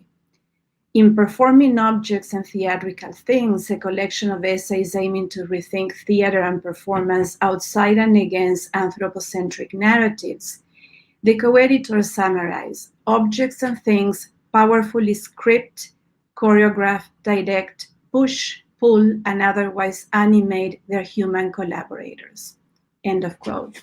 The mature woman played by Luisa Brunecci during Capricios de Mulher, the 5th episode of the series created by Carvalho, which consisted of 8 episodes aired in the program Fantástico on Sundays in Brazil in 2013. The mature woman played by Luisa Brunecci during that episode, devoted to fashion, plays with big rolls of bright colored fabric several times during the episode, touching them, smelling them, holding them close to her cheek, indulging in their materiality. As we see Brunecci's character reveling in her entanglement with the fabrics, they literally wrap her, we hear the voice of Cândido Palmer announcing, decotes crescem ou minguam, saias sobem, saias descem, saias armam como abajures, os estreitam como malha de bailarina. As fazendas brilham, tornam-se leves e alegres com flores e bordados, ou ganham peso com cores obscuras. The tecidos sintéticos that historian Carla Bassanesi-Pinsky tells us flooded the market and advertising in the 50s and 60s, displaying this episode created in the 2013, their ability to become actants, to engage in intra-action, moving women to engage with them in return, prompting them to touch and smell them. The fabrics do not just dress Brunette's character, their sensuous qualities incite and excite her, demonstrating their capacity to make physical and emotional contact.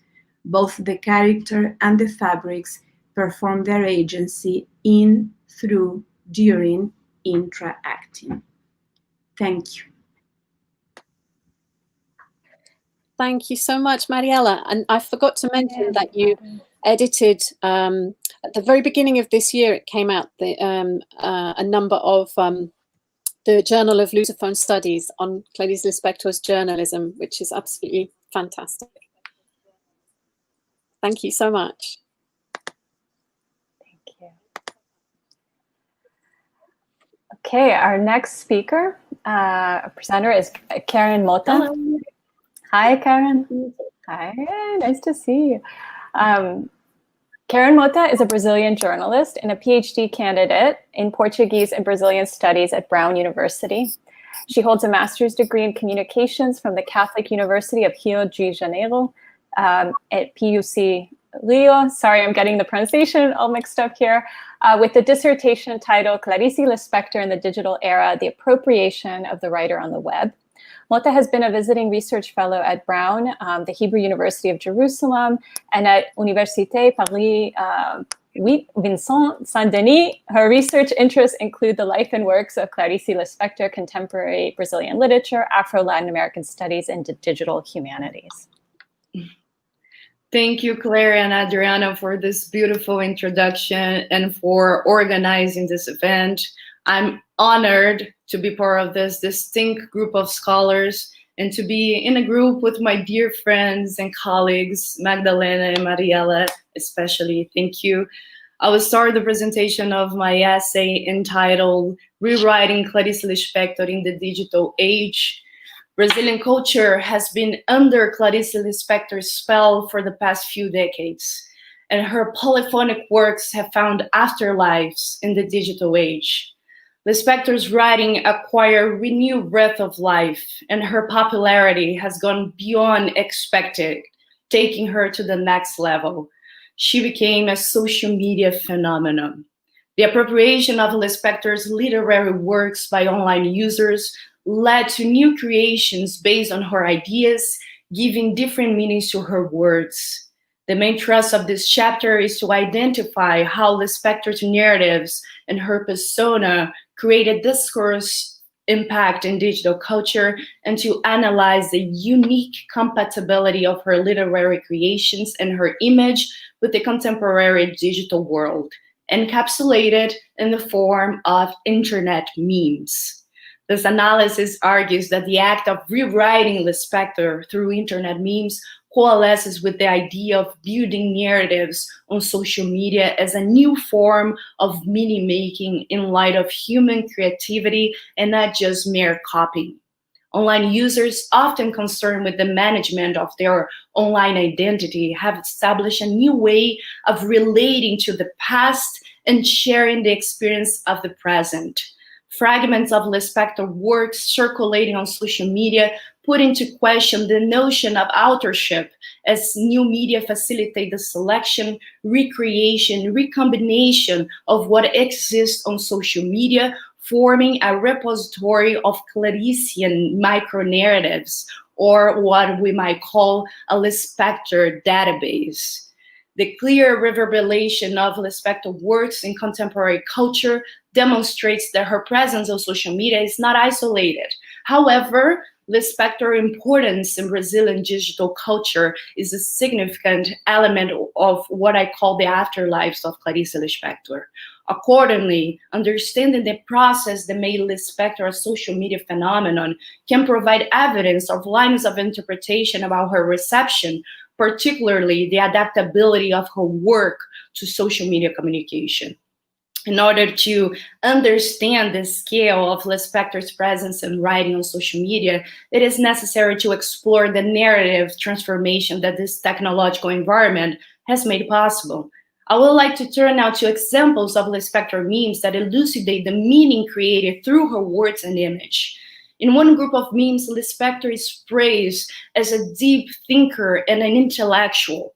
These memes are targeting online users that employ Lispector words for credibility by associating their online identities with her works.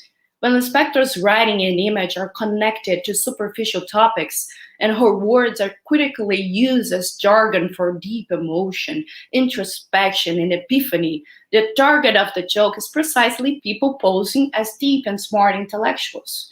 The critical aspect of these memes are conveyed by using Lispector words and image conversely to expectations or parodying her style. For example, cita a frase minha em momento de recalque, mas nunca leu livro meu. muita pós-modernidade para o meu gosto. You quote my phrases in times of repression, but have never read one of my books. Too much postmodernity for my taste. These examples showcase Lispector's internet memes as critical of dualities of deepness and shallowness, eloquence and inarticulateness, introspectiveness and openness.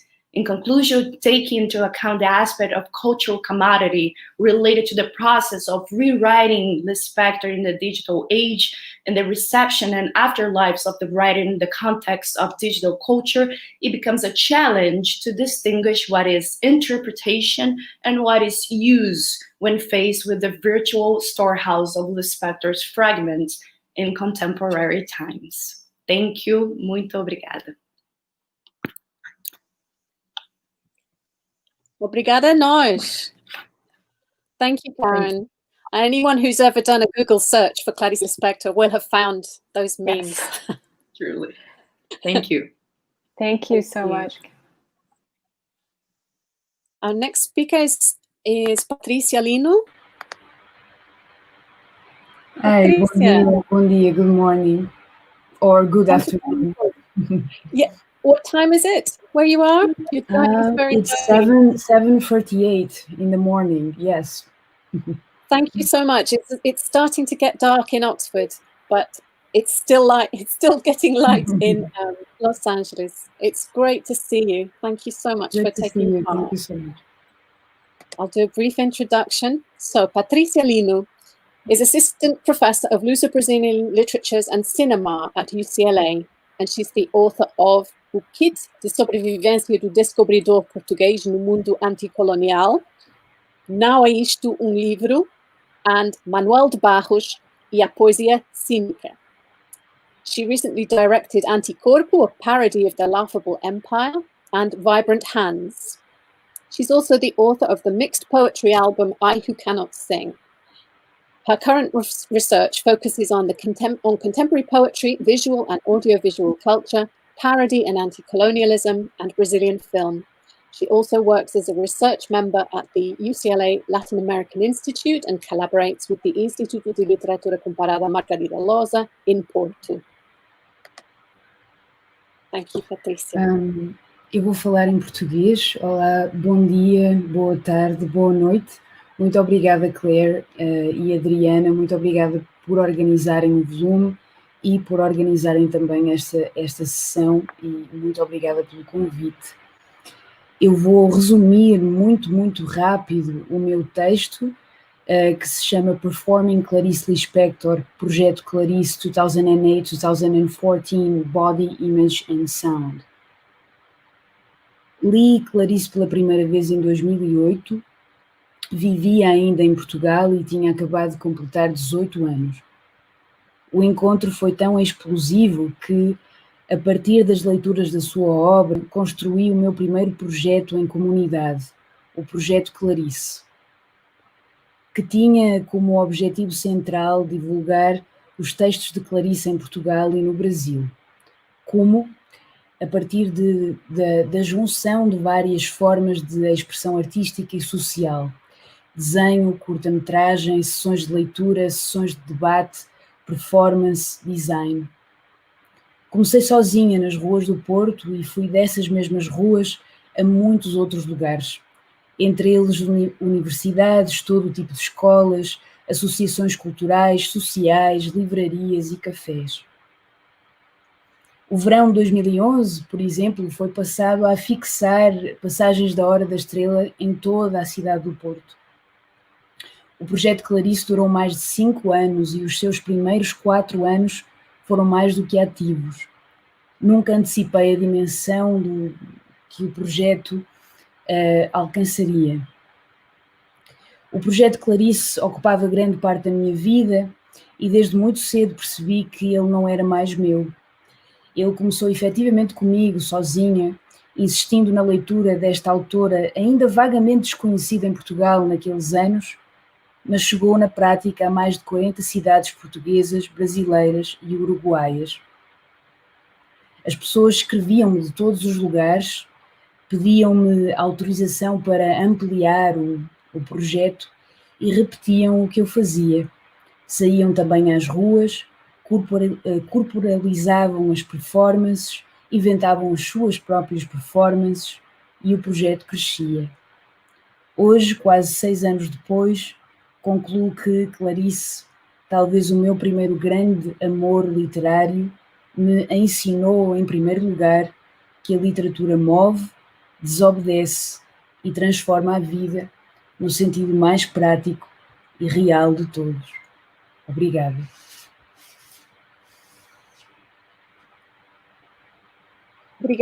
Obrigada a nós. Thank you so much. Muito obrigada. E uma boa tarde. Boa tarde. Okay. So now we're moving in to a cluster on A Hora da Estrela.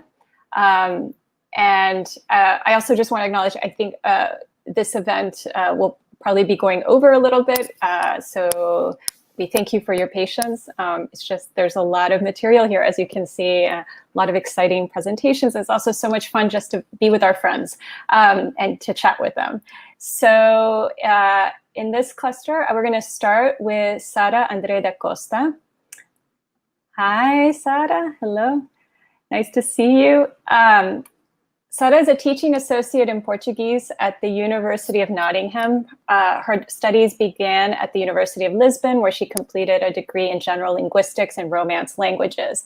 At Nottingham, she was awarded in 2018 an MA by Research in Portuguese and Lusophone Studies, with a thesis on the Portuguese poet Herberto Helder, which she titled Herberto Helder, Os Gestos do Poema.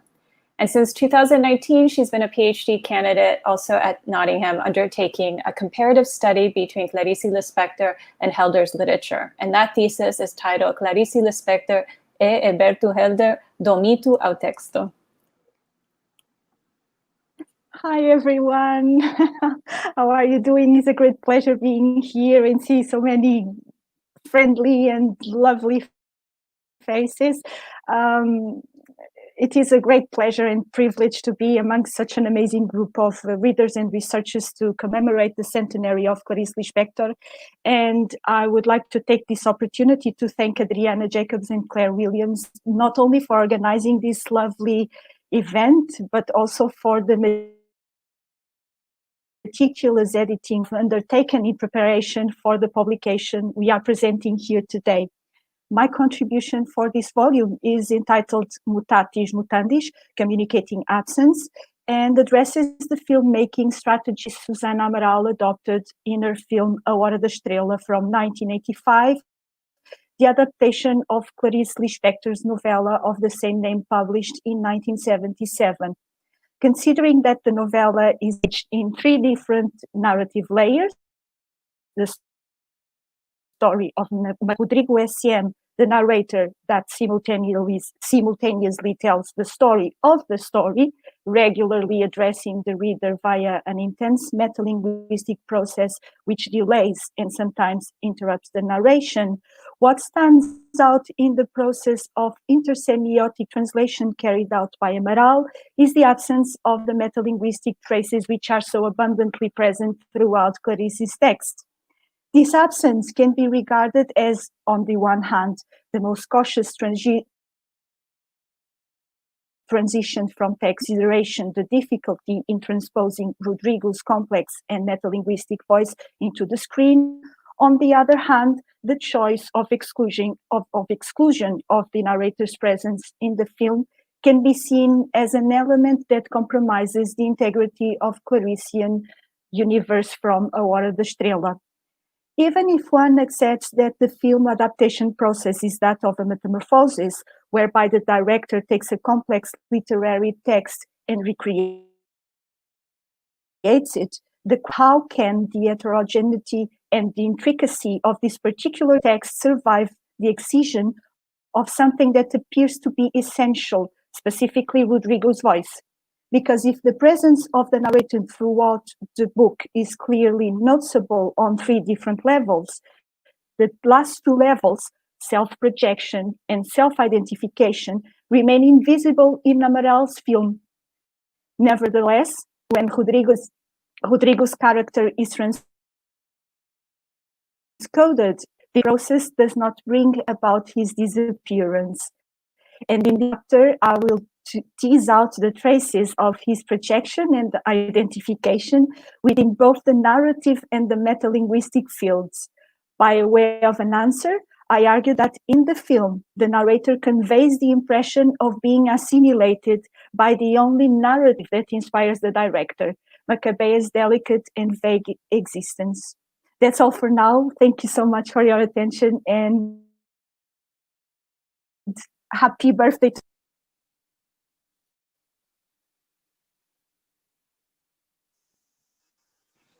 Thank you so much, Sara.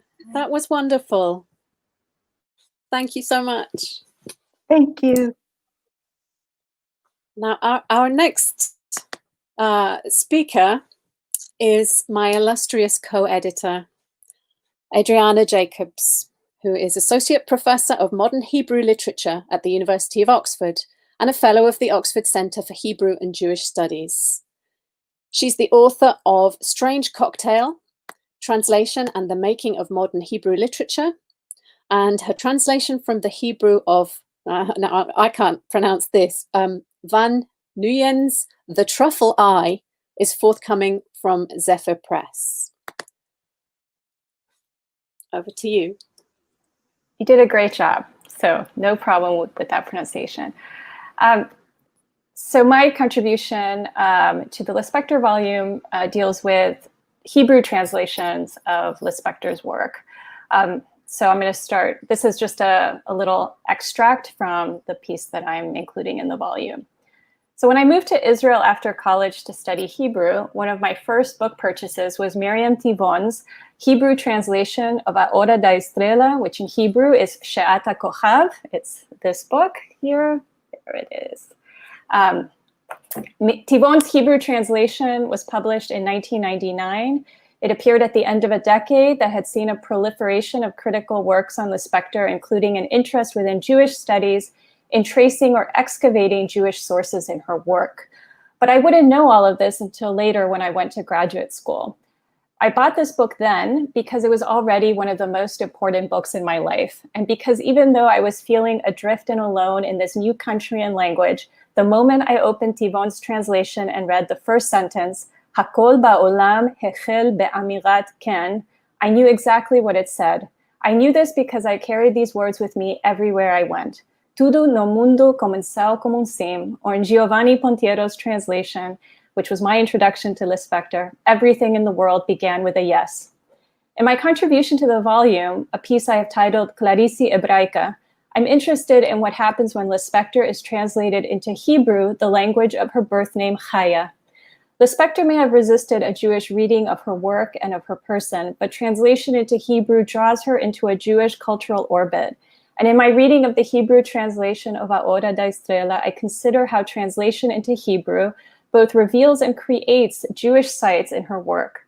Let's take, for example, Tivon's translation for mundo in this first sentence, the Portuguese word that is often translated into English as world. In Hebrew, mundo becomes olam. Like mundo, the Hebrew olam encompasses both space and time. In the Hebrew Bible, olam even suggests eternity, as in the time before creation.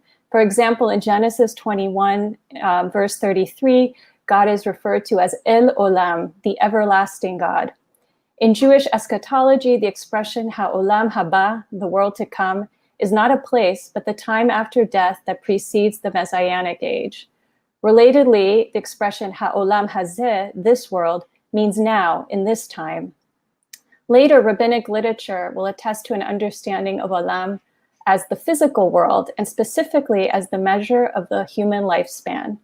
The scholar Saul Zeret has noted that in Yiddish, the word olam, which comes to it from the Hebrew olam, inscribes the idea of a public or audience, like the French monde.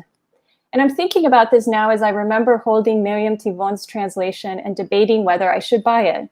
Saying yes to buying this book in a language I was just beginning to learn was also a way of saying yes to the commitment to stay in Israel and keep studying Hebrew. And I want to bring this understanding of olam as a public and audience back into Hebrew and into the Portuguese, and suggest that when Lispector writes mundo, What she means is not just the terrestrial world or a vast period of time or even the world of the text, but us, the scholars, readers, artists, translators, and many more who have said yes to her words and yes to each other.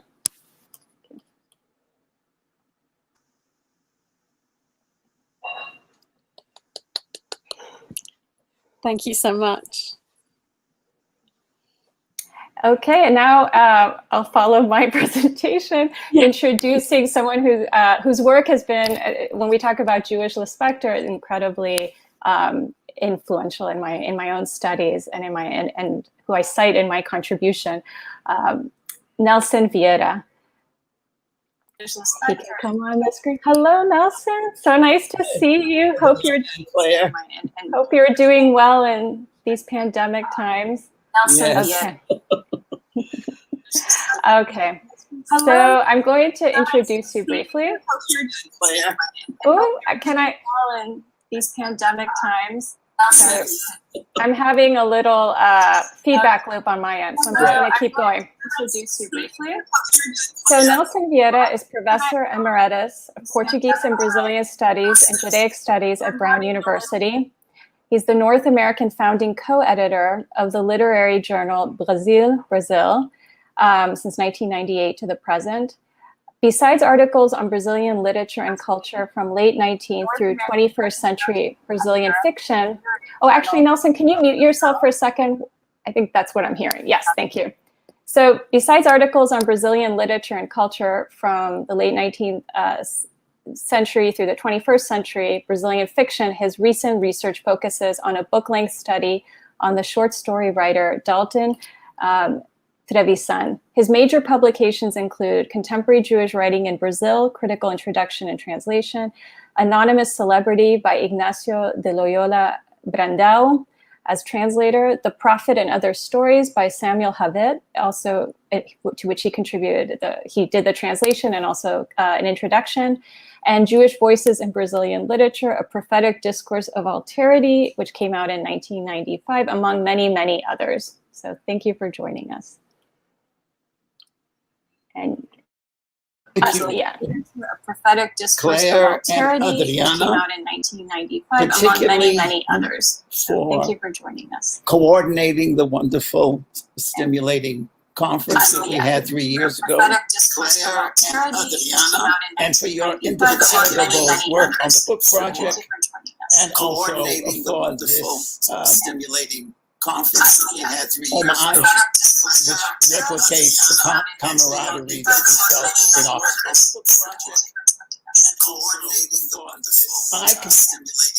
I want to speak about Clarice Lispector and world literature.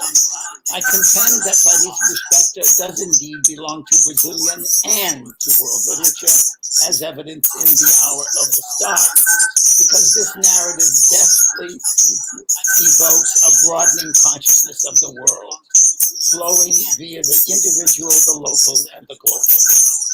That is, according to Adam Kirsch, the capacity of fiction to reveal humanity to itself. Sorry, Nelson. Yes. I need to interrupt. I think do you have the live stream on in the background by any chance? You said? Yeah, we're hearing some feedback, and I don't know, maybe,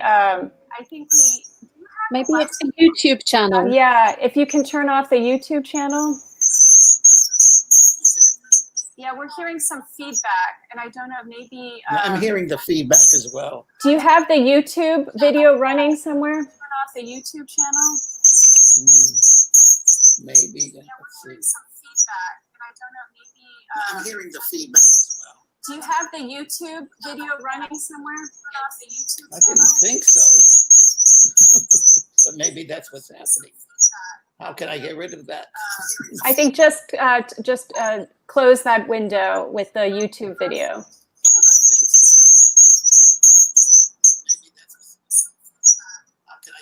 No, I don't have it. I think just close that window with the YouTube video. Yeah, because I can hear myself coming through your microphone. How was that? I think we can still hear. How about, you know what, Nelson, we'll move on to Paloma, and then if you can maybe just close your browser and just come into the broadcast lobby. We'll try it that way. Thank you. All right. You know what, Nelson? We'll move on to Paloma, and then apologies for the technical issue. We'll sort it out. So we'll go ahead with Paloma and hopefully get Nelson back in. Yeah, I'm surprised we haven't had anything until now, but there we go. It's gonna happen, yeah. Move on to introduce Paloma Vidal. Hola, Paloma. Okay, so a brief introduction. Paloma Vidal é escritora e ensina teoria literária na Universidade Federal de São Paulo, Unifesp. Publicou romances, peças, livros de contos e de poesia, entre os quais Algum Lugar, Mar Azul, Wyoming e Menini e Pré-História, deste ano.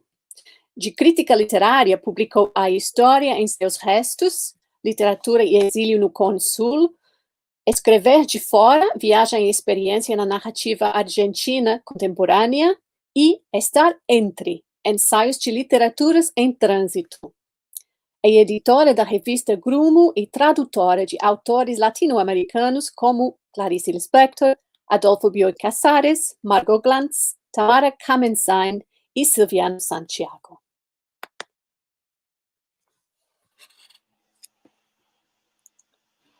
Muito obrigada pela apresentação, Claire.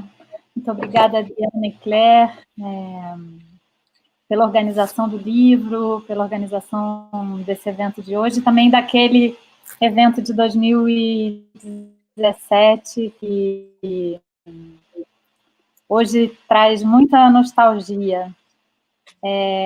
Fico feliz também de ter visto as amigas e os amigos hoje.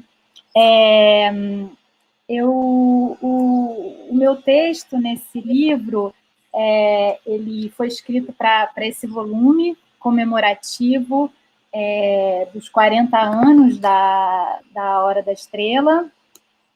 É um volume que traz vários ensaios sobre o livro e também imagens dos manuscritos. O meu texto foi traduzido pela Claire, tenho que agradecer ela também por isso. O título descreve bem o que é o texto, e agora uma crônica do encontro com os manuscritos da Hora da Estrela. Esses manuscritos, eles estão no Instituto Moreira Salles, no Rio de Janeiro, e eu passei lá alguns dias no início de 2017, e escrevi a partir dessa experiência, que me trouxe uma compreensão muito concreta do modo como o livro foi construído, de um jeito indissociavelmente reflexivo e narrativo. E o meu texto, por sua vez, ele é construído como uma narrativa de busca, que procura acompanhar as oscilações e as descobertas desse encontro de um modo bastante performático. Eu vou ler para vocês, então, um fragmento do texto. Vou adiante. Sinto que não posso me fixar demais, à espera de que cada uma dessas anotações me faça uma revelação. Começo a passar mais rápido as notas e pastas, fazendo pequenas pilhas que alarmam J. Você vai saber colocar na ordem de novo? Ela me pergunta, tirando os fones de ouvido e rompendo o silêncio que parecia ter sido pactuado entre nós depois de distribuídos nossos papéis. Eu respondo que ela já sabe, que as pastas estão numeradas e que sim, está tudo sob controle. Ela deve ter notado minha inquietação, minha sensação de falta de preparo aos que sabem o que procuram e aos que apenas procuram, sem saber por onde começar. Como começar pelo início se as coisas acontecem antes de acontecer? J poderia muito bem ter me dito que era possível começar por onde eu quisesse, que ela está ali para garantir que eu mantenha a ordem do arquivo, mas que, ao escrever, quem sabe, sendo infiel a essa ordem, eu poderia, estranha aos desígnios do arquivista, me tornar cúmplice desses manuscritos. Obrigada mais uma vez. Boa tarde a todas e todos. Obrigada, Paloma. E quem já estudou em arquivo e teve essa experiência de ver como se fosse uma relíquia, um manuscrito de um autor que a gente adora, vai entender exatamente o que você escreve, que é um texto comovente, muito comovente. So, Obrigada. Visiting the archives and relics it's really very, very special, and it's a beautiful text. Thank you so much, Paloma. Thank you very much, Adriana and Claire. Hi. Now we're going to, Nelson is back, so let's see. Hi, sorry Nelson. about that.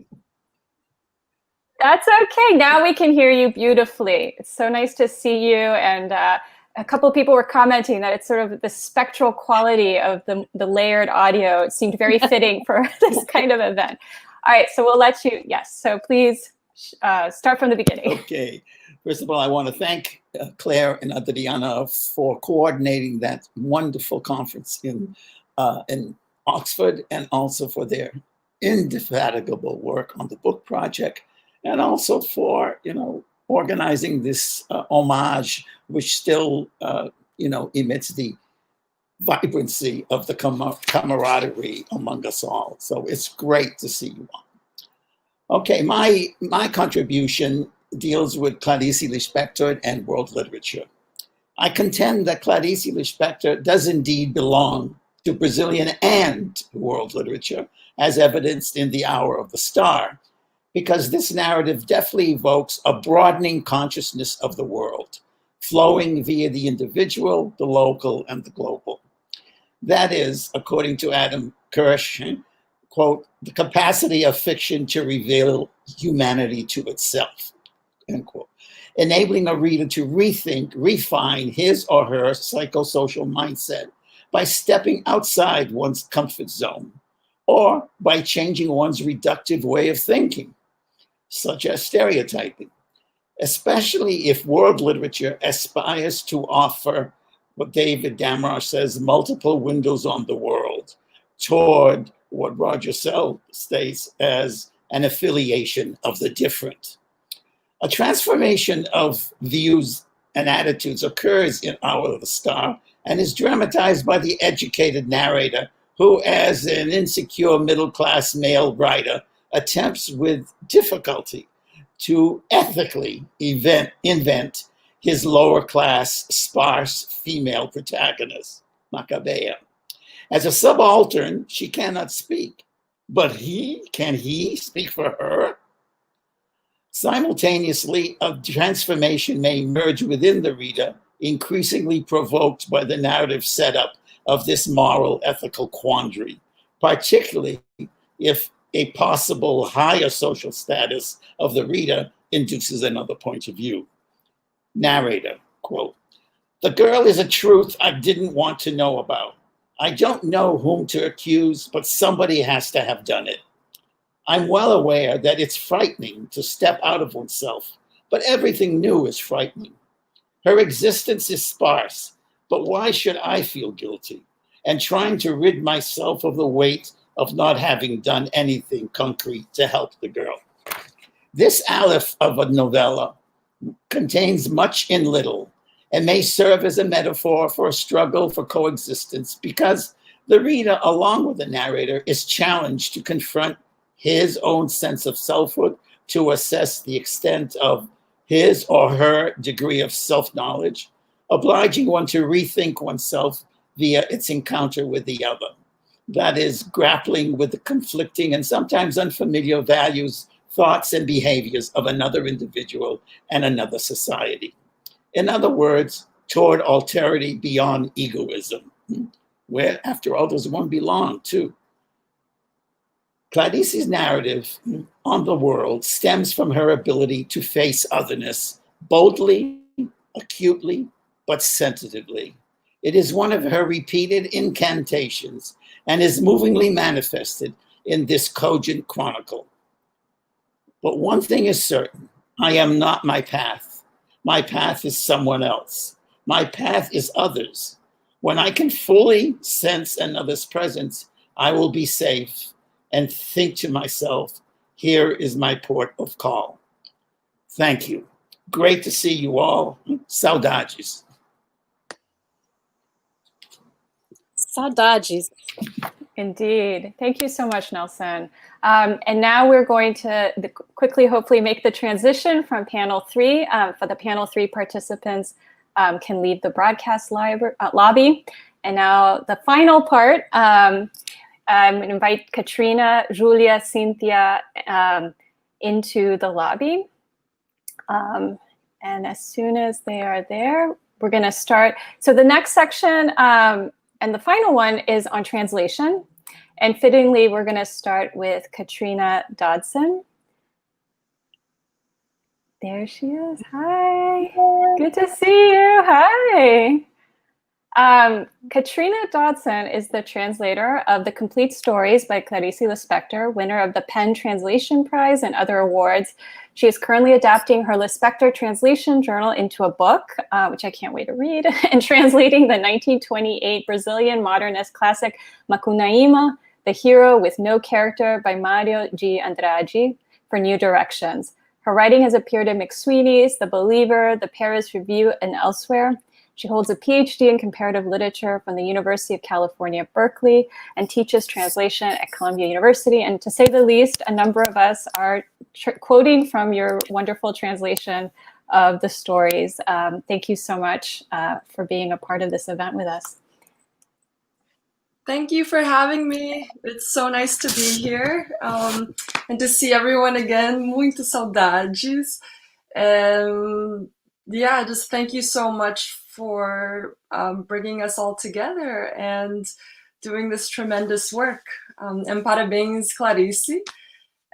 So my essay is called Counterfeit Clarices, Performing Lispector. It's adapted from an essay originally called Understanding is the Proof of Error.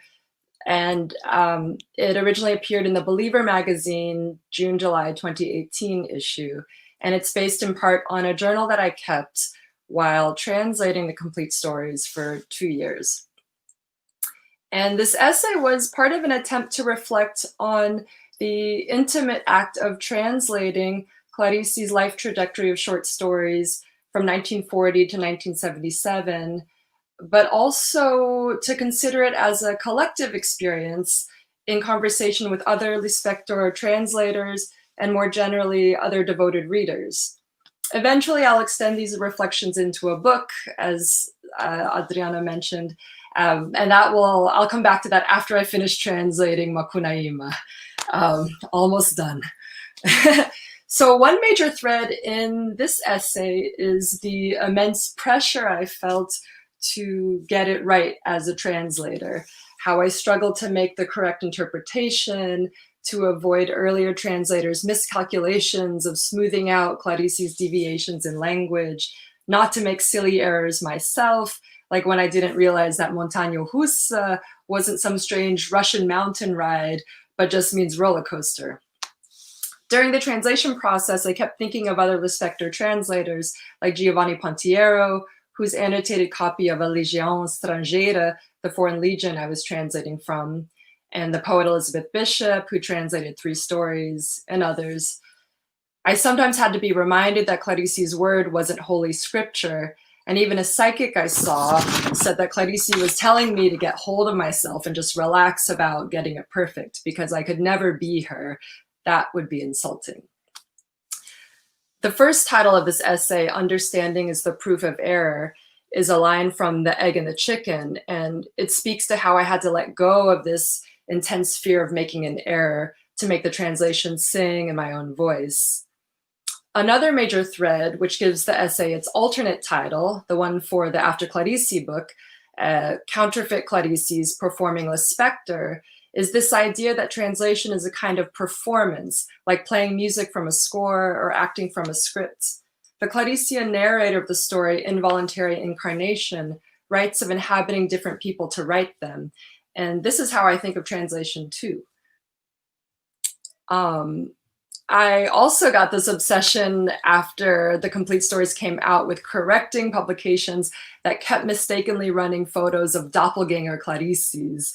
The most frequent one was a still of an actress named Rita Elmore from her 1998 play, Que Mistérios Tem Clarice? What Mysteries Does Clarice Hold?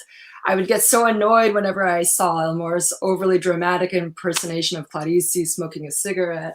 And the last straw came when I did an interview with a Brazilian online magazine, and they ran Elmore's photo with the piece where I did my interview. So when I wrote to correct them, they claimed that they were intentionally creating an analogy between my representation of Clarice in translation and this actress who was doing the same thing in a way. And the truth of it mortified me that I too was a counterfeit Clarice. In the end, I realized that there's a certain grace in letting go of perfection, that I had to humbly accept being a counterfeit, or that otherwise I'd end up like Laura in Imitation of the Rose, who loses herself while trying to reach for an impossible ideal. It's so easy to fall into Clarice and start wanting to become her the more we love her, and she invites that. And so I think maintaining some distance is also an important way to honor her. And so, to somehow keep moving closer and farther away again. Parabéns, Clarice, and obrigada.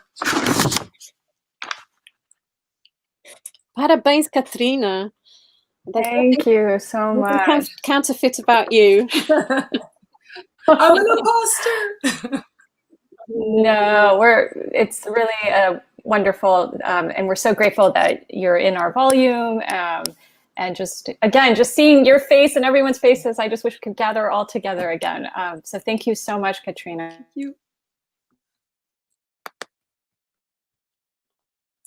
Your turn. Yeah, it's me and Julia. Julia, are you there? Julia. Hi, Claire. It's so nice seeing you. It's been a while. Yes, it's been a while, and it's so glad to meet Adriana. Not in person as I wished, but it's what we have. Yeah, one day. Nice to meet you. Yeah. Yes. So I'm going to do a brief introduction. Julia Braga Neves is Professor of English Literature in the Anglo-German Languages Department at the Federal University of Rio de Janeiro. She earned her PhD from Humboldt University in Berlin and King's College London, with a study about queer historiography in contemporary British gay and lesbian literature. And her research interests also include 19th century travel writing, Brazilian contemporary literature, and, of course, Clarice Lispector. Thank you, Claire. Thank you for the introduction. And thank you so much for inviting me to be part of this project. It was such a pleasure writing this article, which I'm going to introduce to our viewers just so briefly. So my contribution to After Clarice consists in an article entitled Marketing Lispector, Life Writing as Literary Criticism, which deals with Lispector's biographies and how they help to consolidate an autobiographical reading of her work. I focus on Nádia Batella Gottlieb's pioneer 1995 biography, Clarice, Uma Vida que se Conta, on Teresa Montero's Eu Sou Uma Pergunta, uma biografia de Clarice Lispector, originally published in 1999, and on Benjamin Moser's 2009 Why This World, a biography of Clarice Lispector. My aim with this article was to show how Gottlieb, Montero, and Moser articulate Lispector's fiction with her life, and moreover, how they use the author's literary works as a source for their research about her life. I reflect on these biographies in the light of contemporary theories about life writing, particularly in relation to ethics in life writing, as the relationship between fiction and nonfiction in these books are a pivotal aspect of my analysis.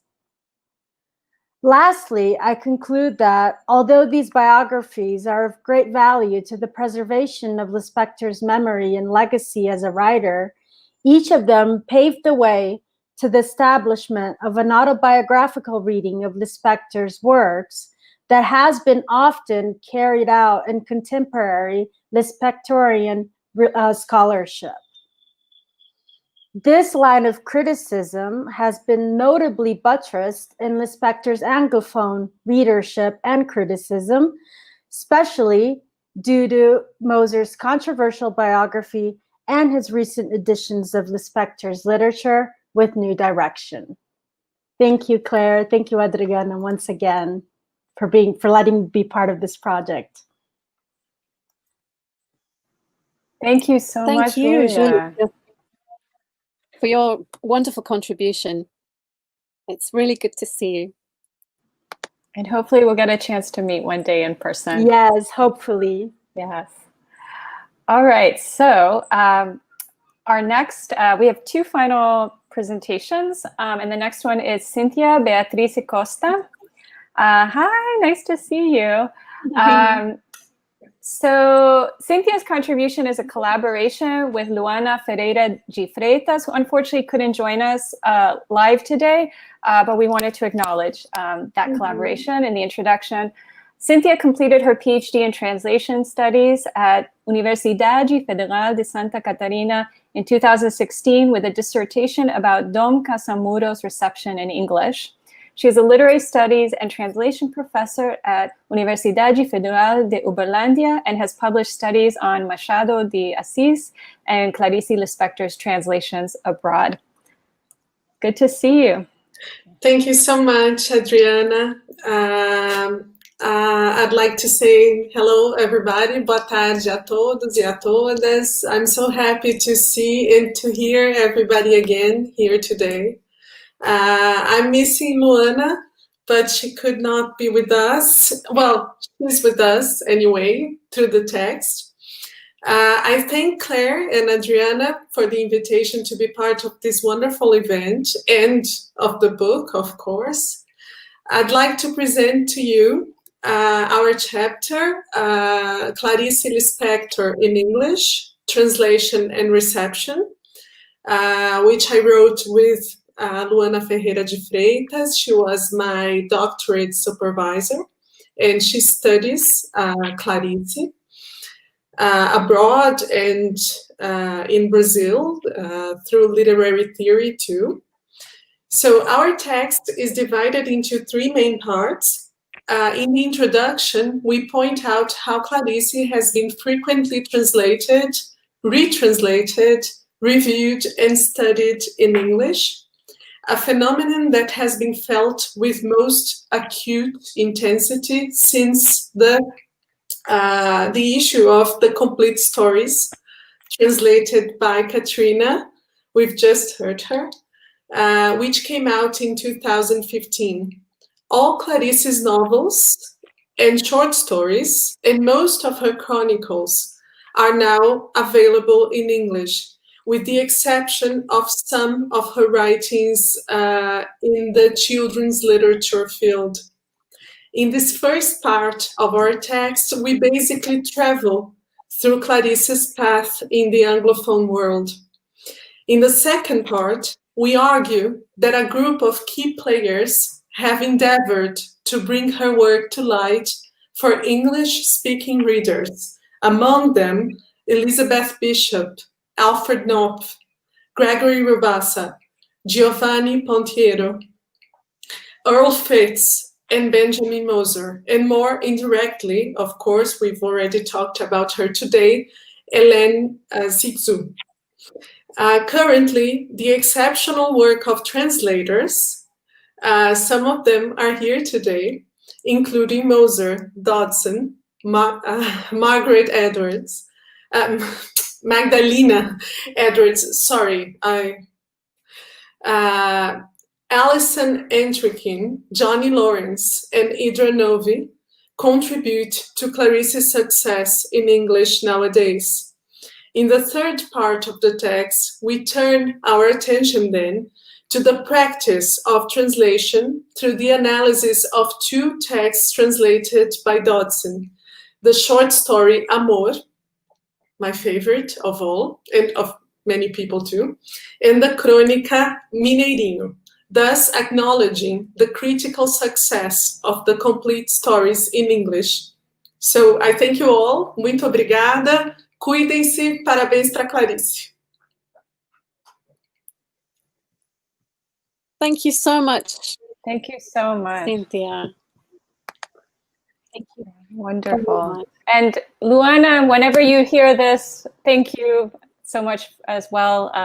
And really appreciate that you were able to share this on behalf of the two of you. Thank you, Cynthia. It was wonderful.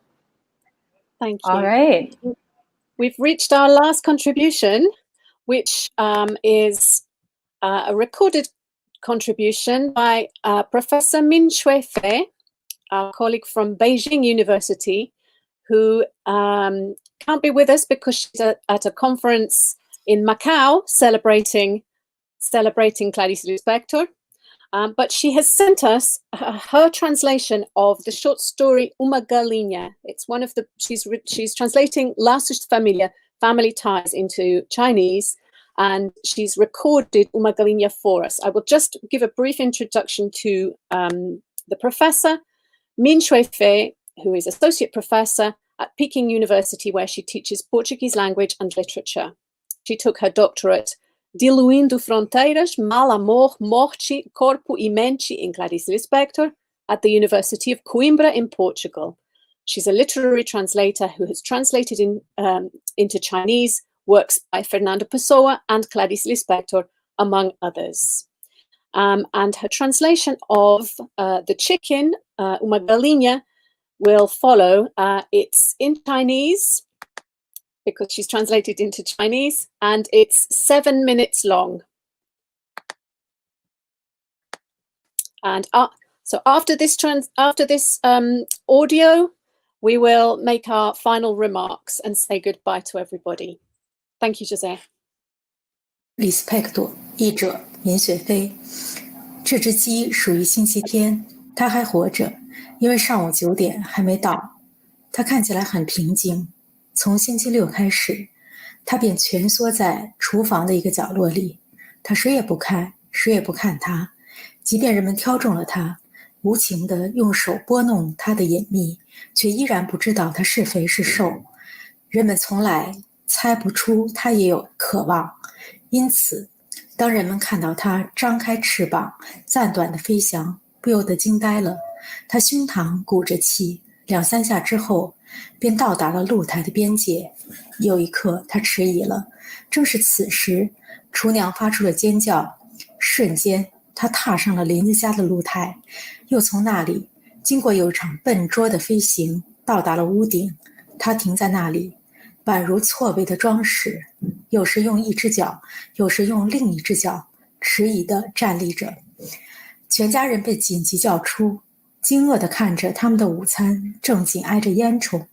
一家之主想起了偶尔做运动与准备午餐的双重需要，便兴高采烈地穿上一条浴袍，决定追随母鸡的路线。他小心谨慎地跳上了屋顶，而这只迟疑而颤抖的母鸡情急之下正选择另一条路。追捕越来越紧张，从屋顶到屋顶，奔波在街上一整圈的房子上。对于这场生命中最为残酷的斗争，母鸡并无准备，它不得不独自决定前行之路。它的同族帮不上忙，然而那男人是沉睡的猎手。无论这场抓捕多么微不足道，征服的呼喊已经响了起来。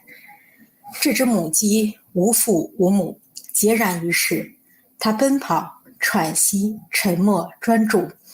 有时逃逸之中，它气喘吁吁地悬在岩瓦之上，而男人正困难重重地攀爬其他的岩瓦。这时他得到了暂时重整旗鼓的时间，这样她看起来很自由，愚蠢、羞涩、自由。她不像陶艺中的公鸡那样趾高气扬。她的脏腑之中到底有什么令她成为了一种存在？母鸡是一种存在，不能指望它做任何事。她自己都不能如公鸡信任肉冠那般指望自己。她唯一的优势在于有太多的母鸡，一只母鸡死去，同一瞬间会出现另一只一模一样的母鸡，仿佛还是那一只。终于一次，她正停下来享受自己的陶艺，男人接近了她，一时叫声沸腾，羽毛扑簌，她被捕获了。随即她被人凯旋地拎着一只翅膀，穿瓦越檐，重重地抛在厨房的地上。她依然愚蠢，略微颤抖了几下，沙哑而迟疑地咯咯叫着。一切就这样发生。极度的匆忙中，母鸡生下一枚蛋，她惊愕而疲惫，也许太早了一点儿。不过她生来就是为了成就母爱，随后她仿佛是一位习以为常的老母亲。她坐在蛋上，就这样一动不动，呼气吸气，合上双眼又睁开。她的心若是放在盘子上，只是小小的一枚，却能抬起羽翅，又让它垂下。她把温暖灌注给那个还只是一枚蛋的东西。只有小女孩凑近，惊恐地目睹了一切。她豁然惊醒，从地上一跃而起，出来喊着：妈妈，妈妈，别杀这只鸡，它生了一只蛋，它是为了我们好。所有人再次跑进厨房，沉默地围在这位年轻的产妇身旁。这只鸡正焐热自己的孩子，它既不温柔也不烈性，既不快乐也不悲伤，它什么都不是，只是一只母鸡。这不会唤起任何特别的情感。父亲、母亲与女儿看了好一会儿，什么都没想，从来没有人摸过母鸡的头。终于，父亲略带粗暴地做了决定：要是你让人杀了这只鸡，我这辈子就再也不吃鸡了，我也不吃。女孩焦急地发誓。母亲累极了，耸了耸肩。母鸡全然不知自己被给予了生命，从此与这家人住下来。女孩从学校回来，一边远远地丢下书包，一边毫不耽搁地朝厨房跑来。有时父亲记得这事，他那种情况我还追赶他。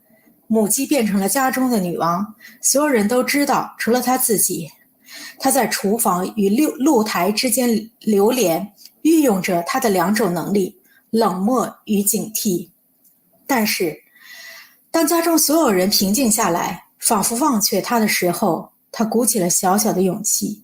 这是那场伟大陶艺的遗存。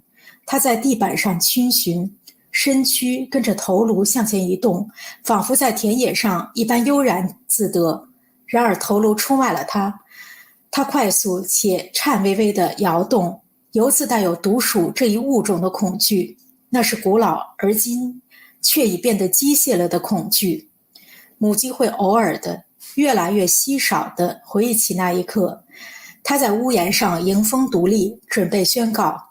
这些时刻，他会让肺部吸满厨房中的不洁之气。如果可以让雌性打鸣，他也不会打鸣，但他会更高兴。即便在这些时刻，他空洞头颅上的表情也没有丝毫改变。在陶艺中，在休憩中，当他下蛋时，或当他啄玉米粒时，这始终是一颗母鸡的头颅，世界伊始便被画下的同一颗头颅。直到有一天，他们杀了它，吃了它，很多年过去了。